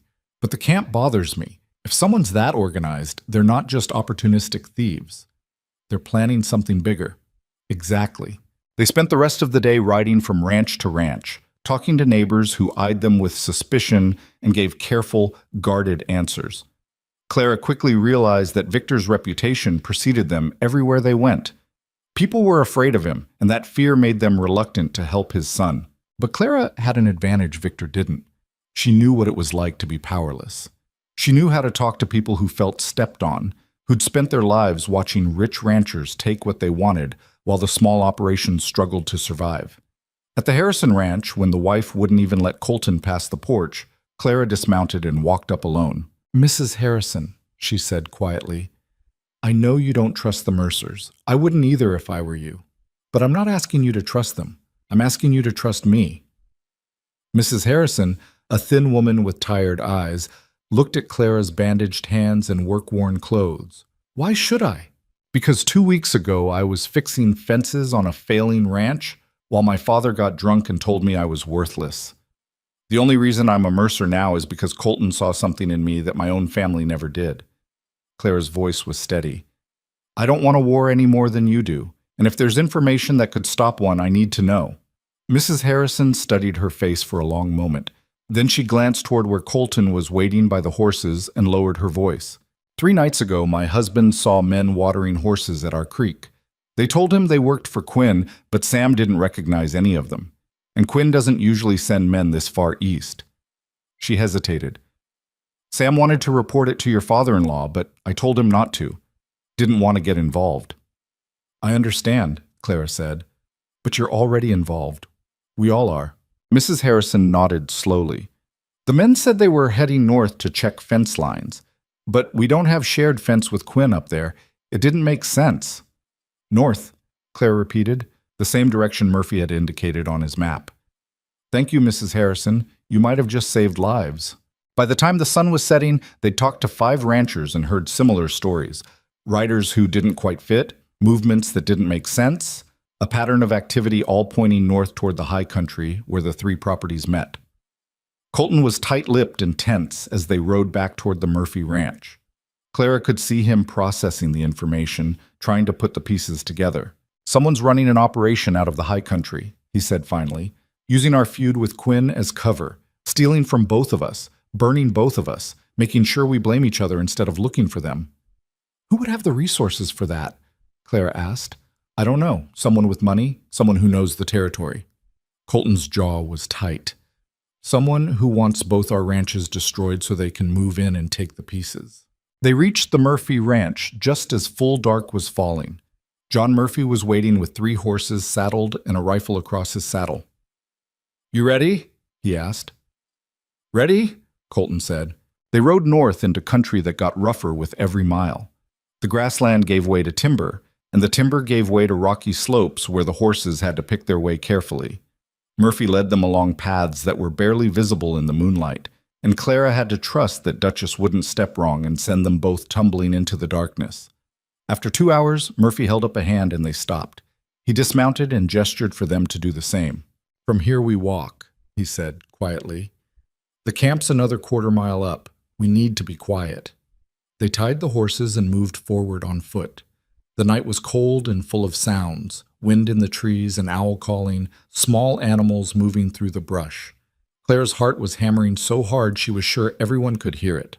Murphy led them up a ridge, and then down into a small valley sheltered by timber on 3 sides. He stopped behind a fallen log and pointed. "There," he whispered. Clara looked and saw it, a clearing where the trees had been cut back, the stumps still relatively fresh. Signs of recent habitation were everywhere, fire pits carefully covered, flattened grass where tents had stood, ruts from wagon wheels. And most damning of all, a stack of supplies half hidden under a tarp. Colton moved forward carefully, keeping low. Clara and Murphy followed. When they reached the tarp, Colton pulled it back and Clara saw what was underneath. Barrels of kerosene, coils of rope, fence wire, and a wooden crate with the lid pried open, revealing something that made Clara's blood run cold. Dynamite. "Jesus," Murphy breathed. Colton was staring at the dynamite like he couldn't quite process what he was seeing. "This isn't cattle theft. This is war," Clara finished. "They're planning to blow something up." "But what?" Colton looked around the camp, his face pale in the moonlight. What target would need this much explosive? Clara thought about the geography, about the 3 ranches that met in this area, about what would cause the most damage and chaos. And then it hit her. The dam, she said. Both men turned to look at her. What dam? Murphy asked. The one on the north boundary, the one that feeds water to all three properties. Clara's mind was racing. If someone blows that dam, the water stops, crops die, cattle die. Within a month, all three ranches are worthless, and whoever's behind this can buy the land for pennies. Colton's face went white. My father built that dam 15 years ago, spent a fortune on it. If it goes, we're all finished, Murphy said quietly. Quinn, your father, me, everyone downstream. They stood there in the darkness, staring at enough explosives to destroy everything their families had built. And Clara felt the full weight of what they'd uncovered. This wasn't just a range war brewing. This was systematic destruction planned by someone with resources and patience and no conscience at all. We need to tell your father, Murphy said. Right now. He won't believe it, Colton said, not without proof. And even if he does, he'll ride straight to Quinn's ranch and accuse him. This looks like something Quinn would do, hiring men to blow our shared water supply so he can buy our land cheap. But it's not Quinn, Clara said. Is it? Colton shook his head slowly. I don't think so. Quinn's a bastard, but he's not subtle. This is too calculated, too patient. Then who? Murphy asked. Before anyone could answer, they heard it, the sound of horses approaching, multiple horses moving fast through the timber. Get down, Colton hissed. They dropped behind the fallen log just as riders burst into the clearing. Clara counted 6 men, all heavily armed, all moving with military precision. They dismounted and began checking the supplies, and one of them, a tall man with a scarred face, walked over to the dynamite crate. How much longer? One of the men asked. 2 more days, Scarface said. Quinn and Mercer should be at each other's throats by then. Once they start shooting, we move on the dam. By the time they realize what's happened, it'll be too late. And if they don't fight? They will. Men like Victor Mercer don't back down. And Thomas Quinn's too proud to admit he's being played. Scarface's voice was cold. Either way, we win. The ranches collapse, the bank forecloses, and our employer buys everything for a fraction of what it's worth. Who's the employer? Another man asked. Don't know. Don't care. We're getting paid either way. Scarface started giving orders about moving the supplies to a new location, and the men scattered to work. Clara looked at Colton. His face was stone hard, rage and shock warring for dominance. Murphy had his hand on his rifle, but Colton shook his head sharply. 6 armed men against 3, one of whom was a woman with bandaged hands. They'd be dead before they got off a shot.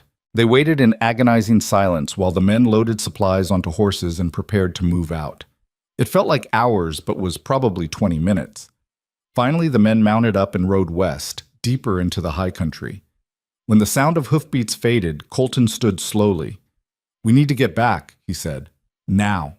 They ran for the horses. Clara's lungs were burning by the time they reached them, and her hands were screaming where she'd torn open the blisters climbing over rocks. But she hauled herself onto Duchess and followed Colton down the mountain at a pace that was barely short of reckless.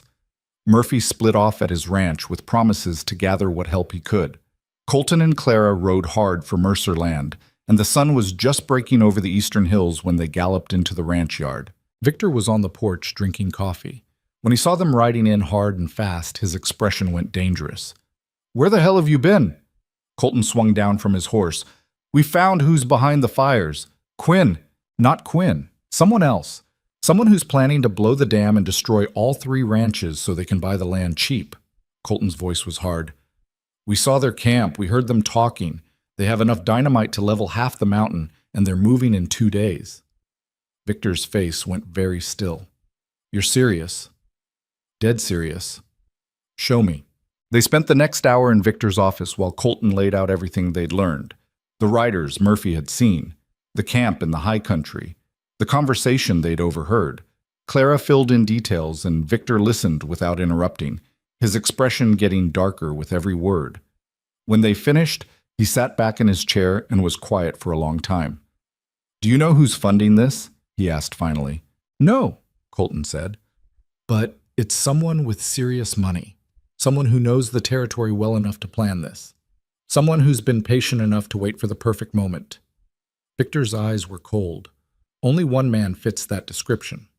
Harold Brennan. The name meant nothing to Clara, but she saw Colton's face go white. The railroad man, he asked. The railroad man, Victor confirmed. He's been trying to buy right-of-way through this territory for 5 years.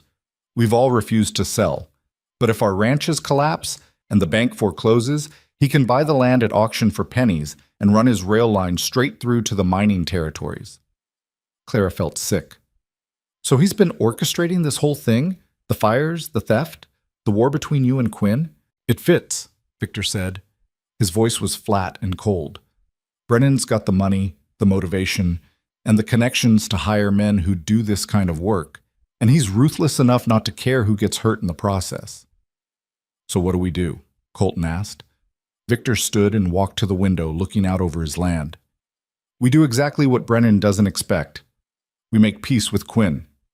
The words hung in the air like a bomb. Colton stared at his father. What? You heard me. We ride to Quinn's ranch. We tell him everything we know, and we form an alliance. Victor's voice was hard. Because if Brennan succeeds, we both lose. But if we work together, we can protect the dam and stop him. Quinn will never believe you, Clara said quietly. Victor looked at her. Then I'll make him believe. And you're coming with us. Why me? Because you figured this out when none of us could see past our own hatred. Because Thomas Quinn has daughters, and he might listen to a woman who understands what's at stake. Victor's eyes were calculating. And because if this goes wrong, you're the only one of us, he might not shoot on sight. Clara wanted to argue, but she saw the logic, saw the terrible risk they were about to take, riding onto enemy land with accusations that sounded insane. But she also saw that it was the only chance they had. All right, she said, when do we leave?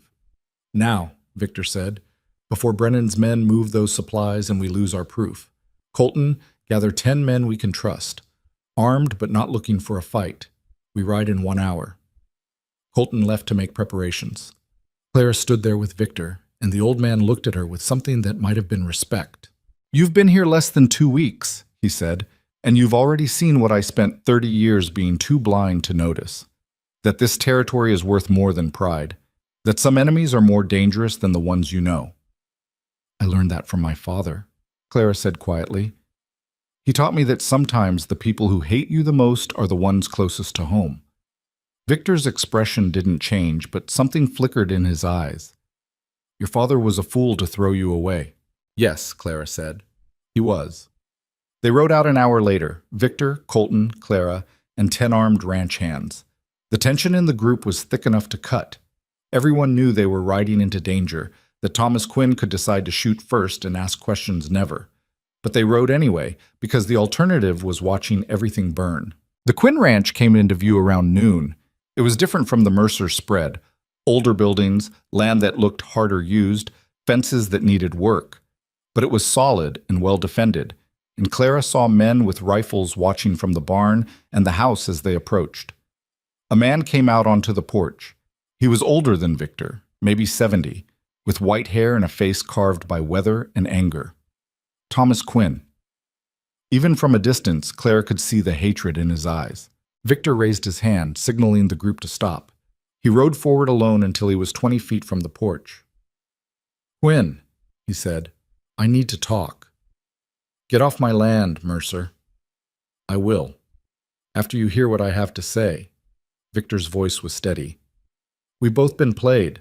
Someone's been setting fires, stealing cattle, and leaving evidence to make us blame each other. And in 2 days, they're planning to blow the dam and destroy all of us. Quinn's face was stone. That's the stupidest story I've ever heard. It's the truth. My son found their camp in the high country. They have enough dynamite to level the mountain. Victor gestured to Colton. Tell him. Colton rode forward and laid out the same information they'd given Victor. Quinn listened without expression, his hand resting on the rifle across his lap. When Colton finished, Quinn was quiet for a long moment. Then he spat over the porch rail. Even if I believed you, which I don't, why would I trust a Mercer? Because you don't have a choice, Victor said flatly. If that dam goes, your land's worthless same as mine. And whoever's behind this will buy both our ranches at auction while we're too busy killing each other to notice. And you think it's Brennan.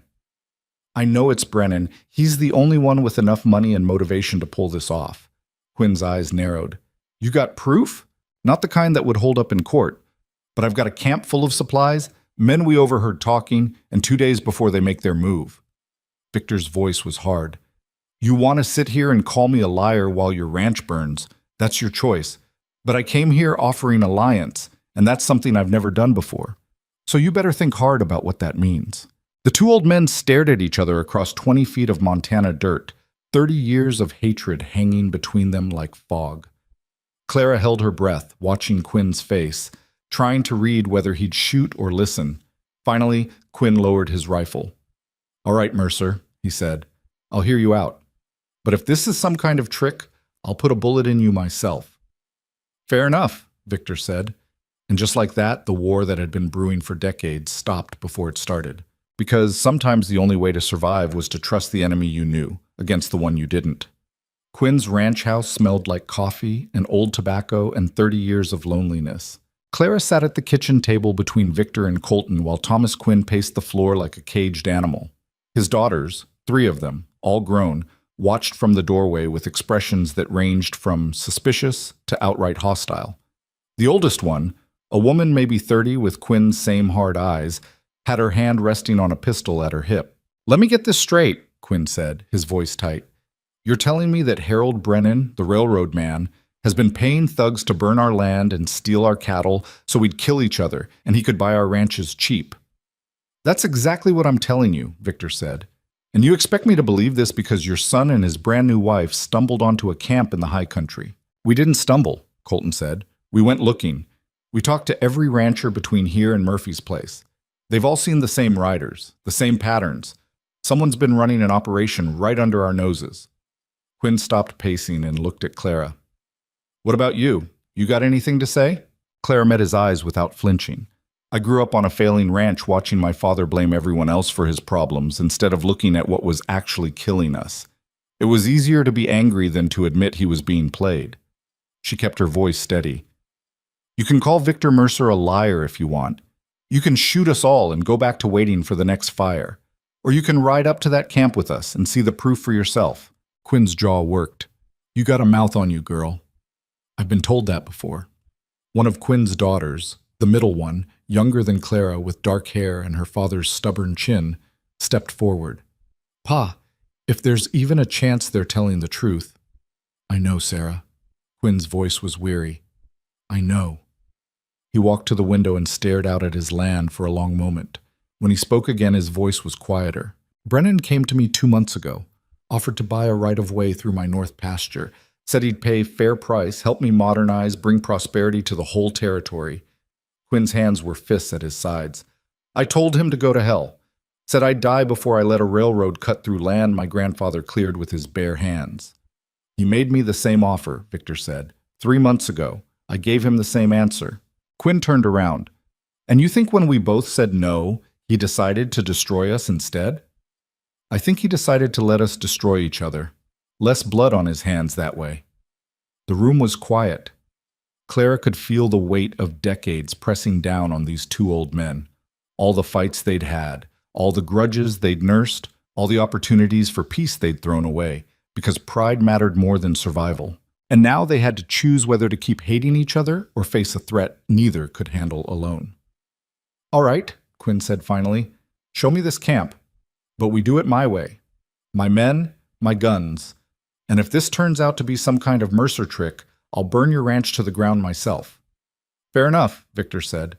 They rode out 2 hours later, a combined force of 15 men from both ranches, armed and wary, eyeing each other like wolves forced to hunt together. Clara rode beside Colton while Victor and Quinn took the lead, and the tension in the group was thick enough to choke on. John Murphy met them at the boundary line with 3 of his own men. When he saw Mercer and Quinn riding together, his eyes went wide. I didn't think I'd live to see this, Murphy said. You almost didn't, Quinn growled. This better not be a waste of my time. They rode north into the high country as the sun started its descent toward the western peaks. The land got rougher, the trail narrower, and Clara could feel Duchess getting nervous beneath her. The mare sensed something wrong, the way animals always knew when violence was coming. When they reached the ridge above the camp, Murphy held up his hand and they all dismounted. Victor sent 2 men forward to scout, and they came back 10 minutes later with grim faces. Camp's still there, one of them reported. Supplies have been moved, but there's fresh activity. Looks like 6, maybe 7 men down there right now. Victor and Quinn exchanged a look. For a moment, Clara thought they might start arguing about tactics, about who was in charge, about who had the right to give orders. But then Victor just nodded, and Quinn nodded back, and some unspoken understanding passed between them. They'd fought each other for 30 years. They knew how the other man thought. "We go in quiet," Victor said. "Surround them, cut off escape routes. No shooting unless they shoot first. We need at least one of them alive to testify about Brennan." "Agreed," Quinn said. "Sarah, you and the Mercer girl stay with the horses." "Like hell," Sarah Quinn said.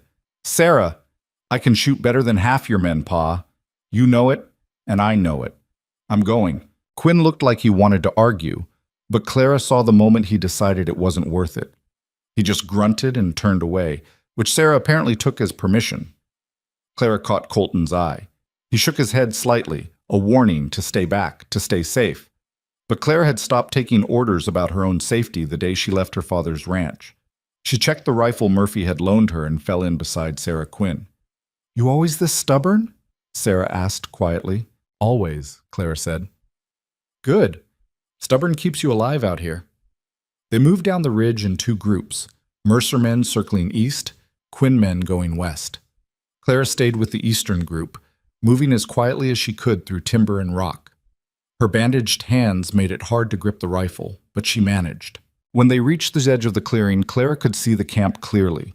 6 men were loading supplies onto horses, working with the same military efficiency she'd seen before.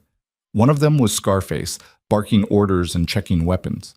Victor raised his hand, waited until Quinn's group was in position on the far side, then stepped into the clearing with his rifle leveled. "Nobody move," he shouted. The men froze. Then chaos erupted. One of them went for his gun and Victor shot him in the shoulder, dropping him. Another made a run for the horses and got tackled by 2 of Quinn's men.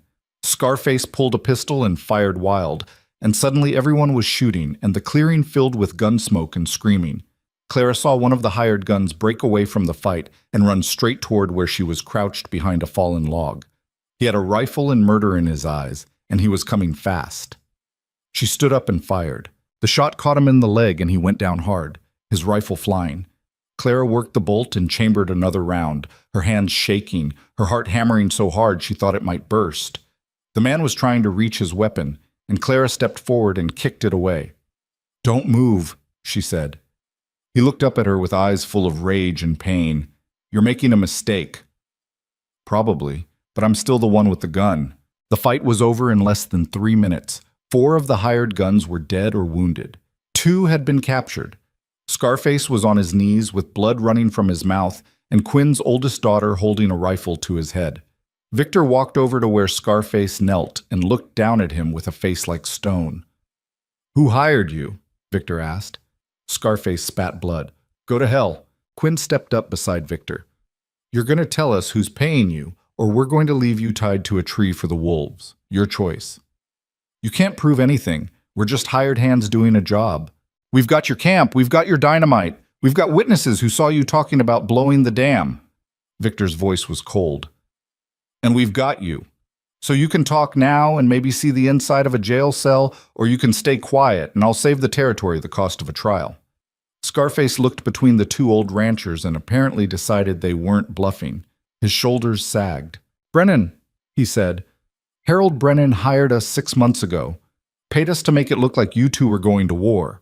Said when the ranches collapsed, he'd buy the land and we'd get a bonus." "Where is he now?" Colton asked. "Don't know. He stays in town mostly. Sends messages through intermediaries." Scarface coughed, and more blood came up. "You think you've won something here? You haven't. Brennan's got lawyers and money and connections. He'll walk away clean, and you'll still lose everything." Victor's expression didn't change. "We'll see about that." They tied up the survivors and left 2 men to guard them while the rest of the group rode hard for the dam. The sun was setting by the time they reached it, a massive structure of timber and stone that held back a lake big enough to water 3 ranches and half a dozen smaller properties downstream. And buried at the base, right where the supports met the canyon wall, they found the explosives, enough dynamite to turn the whole structure into kindling. "Sweet mercy," Murphy breathed. Quinn's face had gone white. How long would it have taken? Minutes, Colton said. He was examining the setup with hands that weren't quite steady. They timed it so the blast would hit at the weakest point. The whole thing would have come down in seconds. By the time anyone realized what happened, the water would be gone. Can you disarm it? Victor asked. I think so, but I need light and time. Colton looked at his father. And I need everyone back. If something goes wrong, then we all go together, Quinn said flatly. Get to work, boy. Colton worked while the sun dropped below the mountains and the stars came out cold and bright. Clara held a lamp for him, watching his hands move carefully among wires and blasting caps, knowing that one wrong move would kill them all. The men stood in a wide circle, watching in tense silence. Mercer men and Quinn men standing shoulder to shoulder for the first time in 3 decades, united by something stronger than hatred, fear, and the understanding that some enemies were bigger than old grudges. It took Colton an hour to remove all the explosives and render them safe. When he finally stood up and nodded, Claire heard men release breaths they'd been holding. Someone actually laughed, high and nervous, the sound of tension breaking. It's done, Colton said. Victor clapped his son on the shoulder, the first real affection Clara had seen him show. Good work. Quinn was staring at the dam, his face unreadable. Brennan would have killed hundreds, destroyed every ranch in the valley. Also, he could run his railroad through cheaper land. So what do we do about it? Sarah Quinn asked. She was standing with her arms crossed, looking as angry as her father. We can't prove he hired those men. He'll claim he had no knowledge of what they were doing. We don't need to prove it in court, Victor said. His voice was quiet and dangerous. We just need to make sure he understands what happens when you threaten a Mercer. Or a Quinn, Thomas added. Clara saw where this was going and stepped forward before it could happen. No. Every head turned toward her. Victor's eyebrows went up. Excuse me?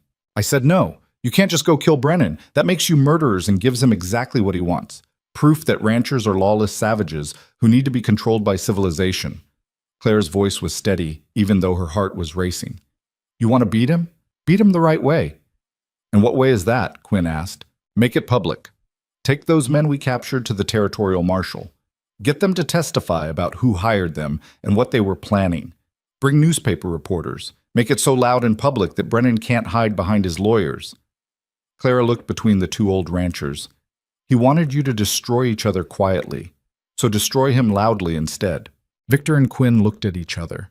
Clara could see them both fighting the urge to do it the old way, to ride into town with guns and settle this with blood. That's how their fathers would have done it. That's how they'd been taught. But times had changed. The girl's right, Murphy said quietly. We do this with violence. We're no better than him. We do it legal. We prove that this territory doesn't need his kind of civilization. Quinn rubbed his face. I hate that you're right, but you are. Then we ride to town tomorrow, Victor said. All of us. Mercer, Quinn, Murphy, every rancher in this valley. We bring those bastards to the marshal, and we tell our story loud enough that Brennan can't buy his way out of it. They camped at the dam that night, too tired to ride back in the dark, too wired to sleep much. The men built fires and cooked what food they had, and Clara sat between worlds watching Mercer and Quinn ranch hands share coffee and stories like they hadn't been ready to kill each other 2 days ago. Sarah Quinn sat down beside her, offering a tin cup of something that smelled like it could strip paint. What is this? Clara asked. Whiskey. Pa's recipe. Drink it slow or it'll kill you. Clara took a sip and her eyes watered. Your father trying to poison people? Only the weak ones. Sarah smiled slightly. You did good today, with the shooting and the talking both. I just said what needed saying. Most people don't. They let men like our fathers make all the decisions and then complain when everything goes to hell. Sarah looked toward where Victor and Quinn were sitting by the fire, talking in low voices. Those 2 have been enemies my whole life. I never thought I'd see them working together. Maybe they just needed a bigger enemy. Maybe. Or maybe they needed someone to show them there was another way. Sarah glanced at Clara. That was you, in case you're wondering. Word is that you're the one who figured out this whole thing wasn't about them at all. Clara didn't know what to say to that. She'd just been trying to survive, to prove herself, to find a place in a world that didn't want women like her. Your father's different from mine, Sarah said after a moment. Thomas Quinn never would have married someone like you. He wanted his daughters to be ladies, soft and pretty and useless. She said it without bitterness, just fact. Your father-in-law at least had the sense to let you work. He didn't have a choice. His son made the decision. Even better. Sarah took a drink from her own cup. You picked the right Mercer anyway. Colton's got more spine than Victor ever gave him credit for. Clara looked across the camp to where Colton was checking the horses. As if he felt her watching, he looked up and their eyes met. He smiled, small and tired but real, and Clara felt something warm unfold in her chest. Not love, exactly. Not yet. But the foundation for it. The understanding that they were building something together, something that might actually last if they both kept trying. The next morning, they rode into town like an army. 30 men from 3 ranches, armed and grim, with 2 captured criminals tied to horses, and a story that was going to shake the territory to its foundations. Clara rode beside Colton at the front of the column, and she could feel people stopping to stare as they passed. The territorial marshal's office was a small building on the main street. The marshal himself, a tired-looking man named Wilson, who'd clearly given up on maintaining order years ago, came out onto the porch looking alarmed. "What's all this?" he demanded. Victor dismounted. "We're here to report a crime. Multiple crimes, actually. Arson, theft, attempted murder, conspiracy to destroy property, and whatever the legal term is for trying to blow up a dam that feeds water to half the territory." Wilson blinked. "What?" "You heard me. These men," Victor gestured to the prisoners, "were hired by Harold Brennan to start a war between the Mercer and Quinn ranches. When that didn't work fast enough, they planned to destroy the dam and make it look like we'd done it to each other. We have witnesses. We have evidence. And we have their confession." Wilson looked overwhelmed. "Mr. Mercer, I can't just—" "You can and you will. Because if you don't, I'll take this story to every newspaper from here to Denver, and by the time I'm done, everyone will know that the territorial marshal was too scared of railroad money to do his job." Victor's voice was cold. "Your choice, Marshal Wilson." Wilson swallowed hard. "I'll need statements from everyone. You'll get them." They spent the next 6 hours in that cramped office while Wilson took statements from witnesses, examined evidence, and tried to process the magnitude of what he was hearing. Clara told her story 3 times, how she'd suspected something didn't add up, how they'd tracked the operation, how they'd found the explosives at the dam. By noon, word had spread through town. People gathered in the street, whispering. A reporter from the Helena newspaper showed up asking questions, and Victor talked to him for an hour straight, laying out the whole conspiracy in detail. And then Harold Brennan himself arrived. He came in a fancy carriage with 2 lawyers and the kind of confidence that came from never facing consequences. He was a tall man, maybe 50, with silver hair and expensive clothes, and eyes that calculated the value of everything they saw. "Marshal Wilson," he said smoothly, "I understand there's been some kind of misunderstanding involving my name." "No misunderstanding," Victor said. "Just your hired men confessing that you paid them to destroy our ranches." Brennan's expression didn't change. "I have no knowledge of any such thing. If someone used my name to hire criminals, that's certainly unfortunate, but hardly my responsibility." "We have witnesses," Quinn growled. "You have the testimony of criminals trying to save their own skins." Brennan's voice was calm. "Any lawyer worth his salt would shred that in court. Now I suggest we all calm down and discuss this like civilized people. I'm prepared to offer compensation for your losses." "We don't want your money," Clara said. Everyone turned to look at her. Brennan's eyes focused on her for the first time, assessing and dismissing her in the same glance. "And who are you, young lady?" "Clara Mercer, and I'm the one who figured out what you were doing." Clara kept her voice steady. "You're right that testimony from criminals might not hold up in court, but we also have evidence. Dynamite with serial numbers that can be traced, supply manifests, payment records in the camp, and we have this." She pulled a piece of paper from her pocket, one of the documents they'd found at the camp, a contract bearing Brennan's signature authorizing the purchase of supplies for railroad security operations in Montana Territory. Brennan's face went very still. "That proves nothing," one of his lawyers said quickly. "Maybe not by itself," Clara agreed. "But combined with everything else? Combined with a newspaper reporter who's going to write about how a railroad baron tried to start a range war so he could buy land cheap, combined with every rancher in this territory standing together and telling the same story, she met Brennan's eyes. You wanted us to destroy each other quietly. Instead, we're going to destroy you loudly. The silence in that office was absolute. Clara saw Brennan's mask slip for just a moment, saw the calculation behind his eyes, the understanding that he'd miscalculated badly.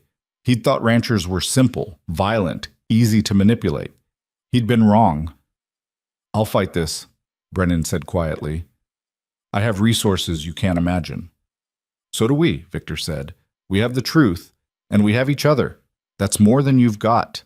Brennan looked between Victor and Quinn, two men who'd hated each other for 30 years now, standing side by side, and Clara saw him understand that he'd already lost. He turned and walked out without another word. His lawyers scrambled to follow. Marshal Wilson sat down heavily in his chair. This is going to be a mess. Good, Quinn said. Let it be messy. Let everyone see what happens when someone tries to destroy honest people for profit. The case took 3 months to work through the territorial courts. Brennan's lawyers fought every step, but the evidence was overwhelming. The hired guns testified to save themselves from hanging. The supply manifests proved Brennan had purchased the explosives. And most damning of all, the newspaper coverage turned public opinion against him so thoroughly that even his political connections couldn't save him. In the end, Brennan didn't go to jail. Men with that much money rarely did. But his railroad plans were permanently blocked. His reputation was destroyed, and he left Montana Territory in disgrace with the promise that if he ever came back, he'd face charges. It wasn't perfect justice, but it was enough. By the time the case was settled, it was late summer, and the Montana grasslands were golden and full of life. Clara stood on the porch of the Mercer Ranch house, her house now, though it still felt strange to think of it that way, and watched the sun set over land that had almost been destroyed by greed and pride. Behind her, she heard the door open. Colton came out carrying 2 cups of coffee and handed her one. Victor wants to have dinner with the Quinns next week, he said. Talk about shared water management and coordinating on predator control. Clara almost laughed. Your father and Thomas Quinn having dinner together. Never thought I'd see that. Never thought I'd see a lot of things that have happened in the last 6 months. Colton leaned against the porch rail beside her. Never thought I'd marry a woman I'd known for 20 minutes. Never thought that woman would be the one to save my family's ranch. Never thought I'd actually be happy about any of it. Clara looked at him. They'd grown into their marriage slowly, carefully, like 2 people learning a new language together. They fought sometimes, about ranch management, about money, about his father's stubbornness, and her refusal to back down. But they also laughed, worked side by side, built something real in the space between them. You happy? She asked. Yeah, Colton said. I am. You? Clara thought about it. Thought about the girl she'd been 6 months ago, invisible, dismissed, certain she'd never be more than her father's disappointment. And then she thought about who she was now, a ranch owner, a partner, someone who'd helped stop a war and save a territory. Yeah, she said. I'm happy. They stood together in the fading light, and Clara let herself feel the truth of it. She'd spent her whole life being told she wasn't enough, and she'd believed it, had let it shape her, define her, limit her. But she'd been wrong. They'd all been wrong. She hadn't been the wrong daughter. She'd just been born into the wrong place, surrounded by people too blind to see what she was capable of. And the moment she'd chosen herself instead of fear, the moment she'd climbed onto Colton's horse and rode away from everything familiar, she'd changed not only her own destiny, but the future of everyone around her. A wagon came up the drive, and Clara recognized Sarah Quinn driving it. Beside her was Clara's sister Vivian. Clara had used Mercer money and influence to buy Vivian's freedom from the cruel marriage her father had forced her into. It had cost a fortune and required threats and negotiation and more stubbornness than Clara had known she possessed. But Vivian was free now, living in town and learning to be something other than beautiful and obedient. They were rebuilding their relationship slowly. It wasn't easy, too much hurt between them, too many years of being pitted against each other. But they were trying. Vivian climbed down from the wagon looking healthier than Clara had seen her in years. She'd cut her hair short and started wearing practical clothes, and there was something fierce in her eyes that hadn't been there before. "Clara," Vivian said, "Sarah convinced me to come see the ranch. I hope that's all right." "It's fine," Clara said. "It's good." They went inside together, the three of them, women who'd all learned in different ways that survival meant being stronger than anyone expected. Mrs. Chen had dinner ready, and they ate around the big kitchen table while Vivian told stories about the school she was planning to open for girls like them. Girls who'd been taught they were worthless. Girls who needed to learn they were anything but. "I want to call it the Hale School," Vivian said, "after our mother's maiden name, a place where daughters learn they're worth more than what their fathers think." Clara felt something tight in her chest ease. "That's perfect." After dinner, Colton showed Vivian and Sarah around the ranch while Clara helped Mrs. Chen clean up. The older woman worked in comfortable silence for a while, then said, "You've done well, girl." "I got lucky." "Luck had nothing to do with it. You fought for yourself when no one else would. That's not luck. That's strength." Mrs. Chen dried her hands on her apron. "Your father was a fool." "I know." "Do you? Because you still act sometimes like you're trying to prove yourself, like you think if you work hard enough, people will finally see you're worth something." Mrs. Chen's voice was gentle. "But you don't need to prove anything anymore. You already won." The words hit Clara harder than she expected. She stood there in the kitchen of a house she'd earned through stubbornness and courage, surrounded by people who respected her, married to a man who valued her, and realized Mrs. Chen was right. She'd spent so long fighting to be seen that she'd forgotten to notice when people started looking. That night, after everyone had gone and the house was quiet, Clara stood at the bedroom window looking out over the darkened valley. Colton came up behind her and wrapped his arms around her waist. "What are you thinking about?" he asked. "Everything," Clara said. "How different my life is now. How close we all came to destroying each other. How much had to go wrong before anything could go right." "You regret any of it?" Clara thought about her father's face when he'd thrown her out. About the nights she'd spent terrified that she'd made a terrible mistake. About the fire and the fear and the moment she'd stood between Victor and Quinn and convinced them to trust each other. "No," she said, "I don't regret any of it." Because the truth was that pain had taught her things comfort never could. Struggle had made her stronger than safety ever would. And being the daughter nobody wanted had forced her to become the woman everyone needed. She'd learned that enemies could become allies if the threat was big enough.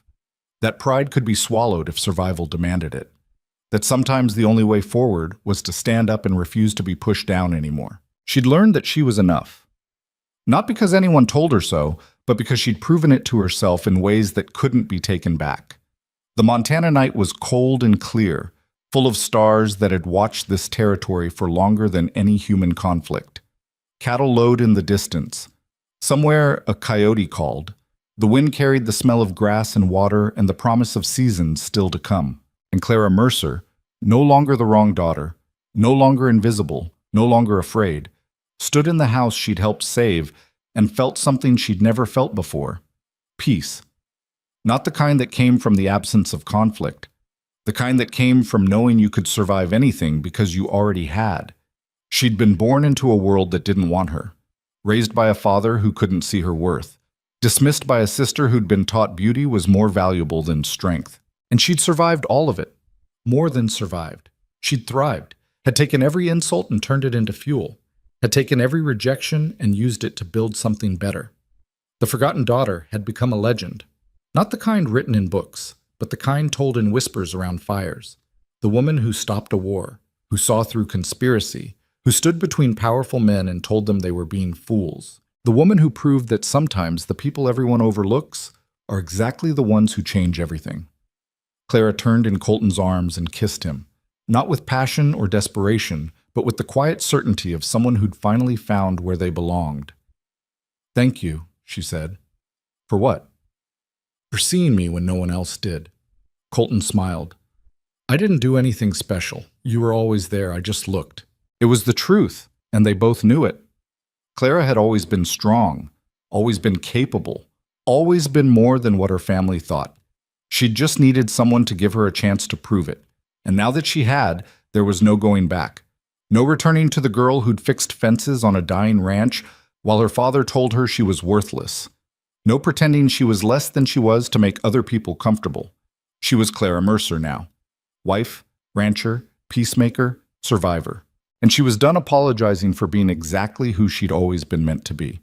Outside, the Montana night stretched on forever, full of possibility and promise and all the tomorrows she'd fought so hard to claim.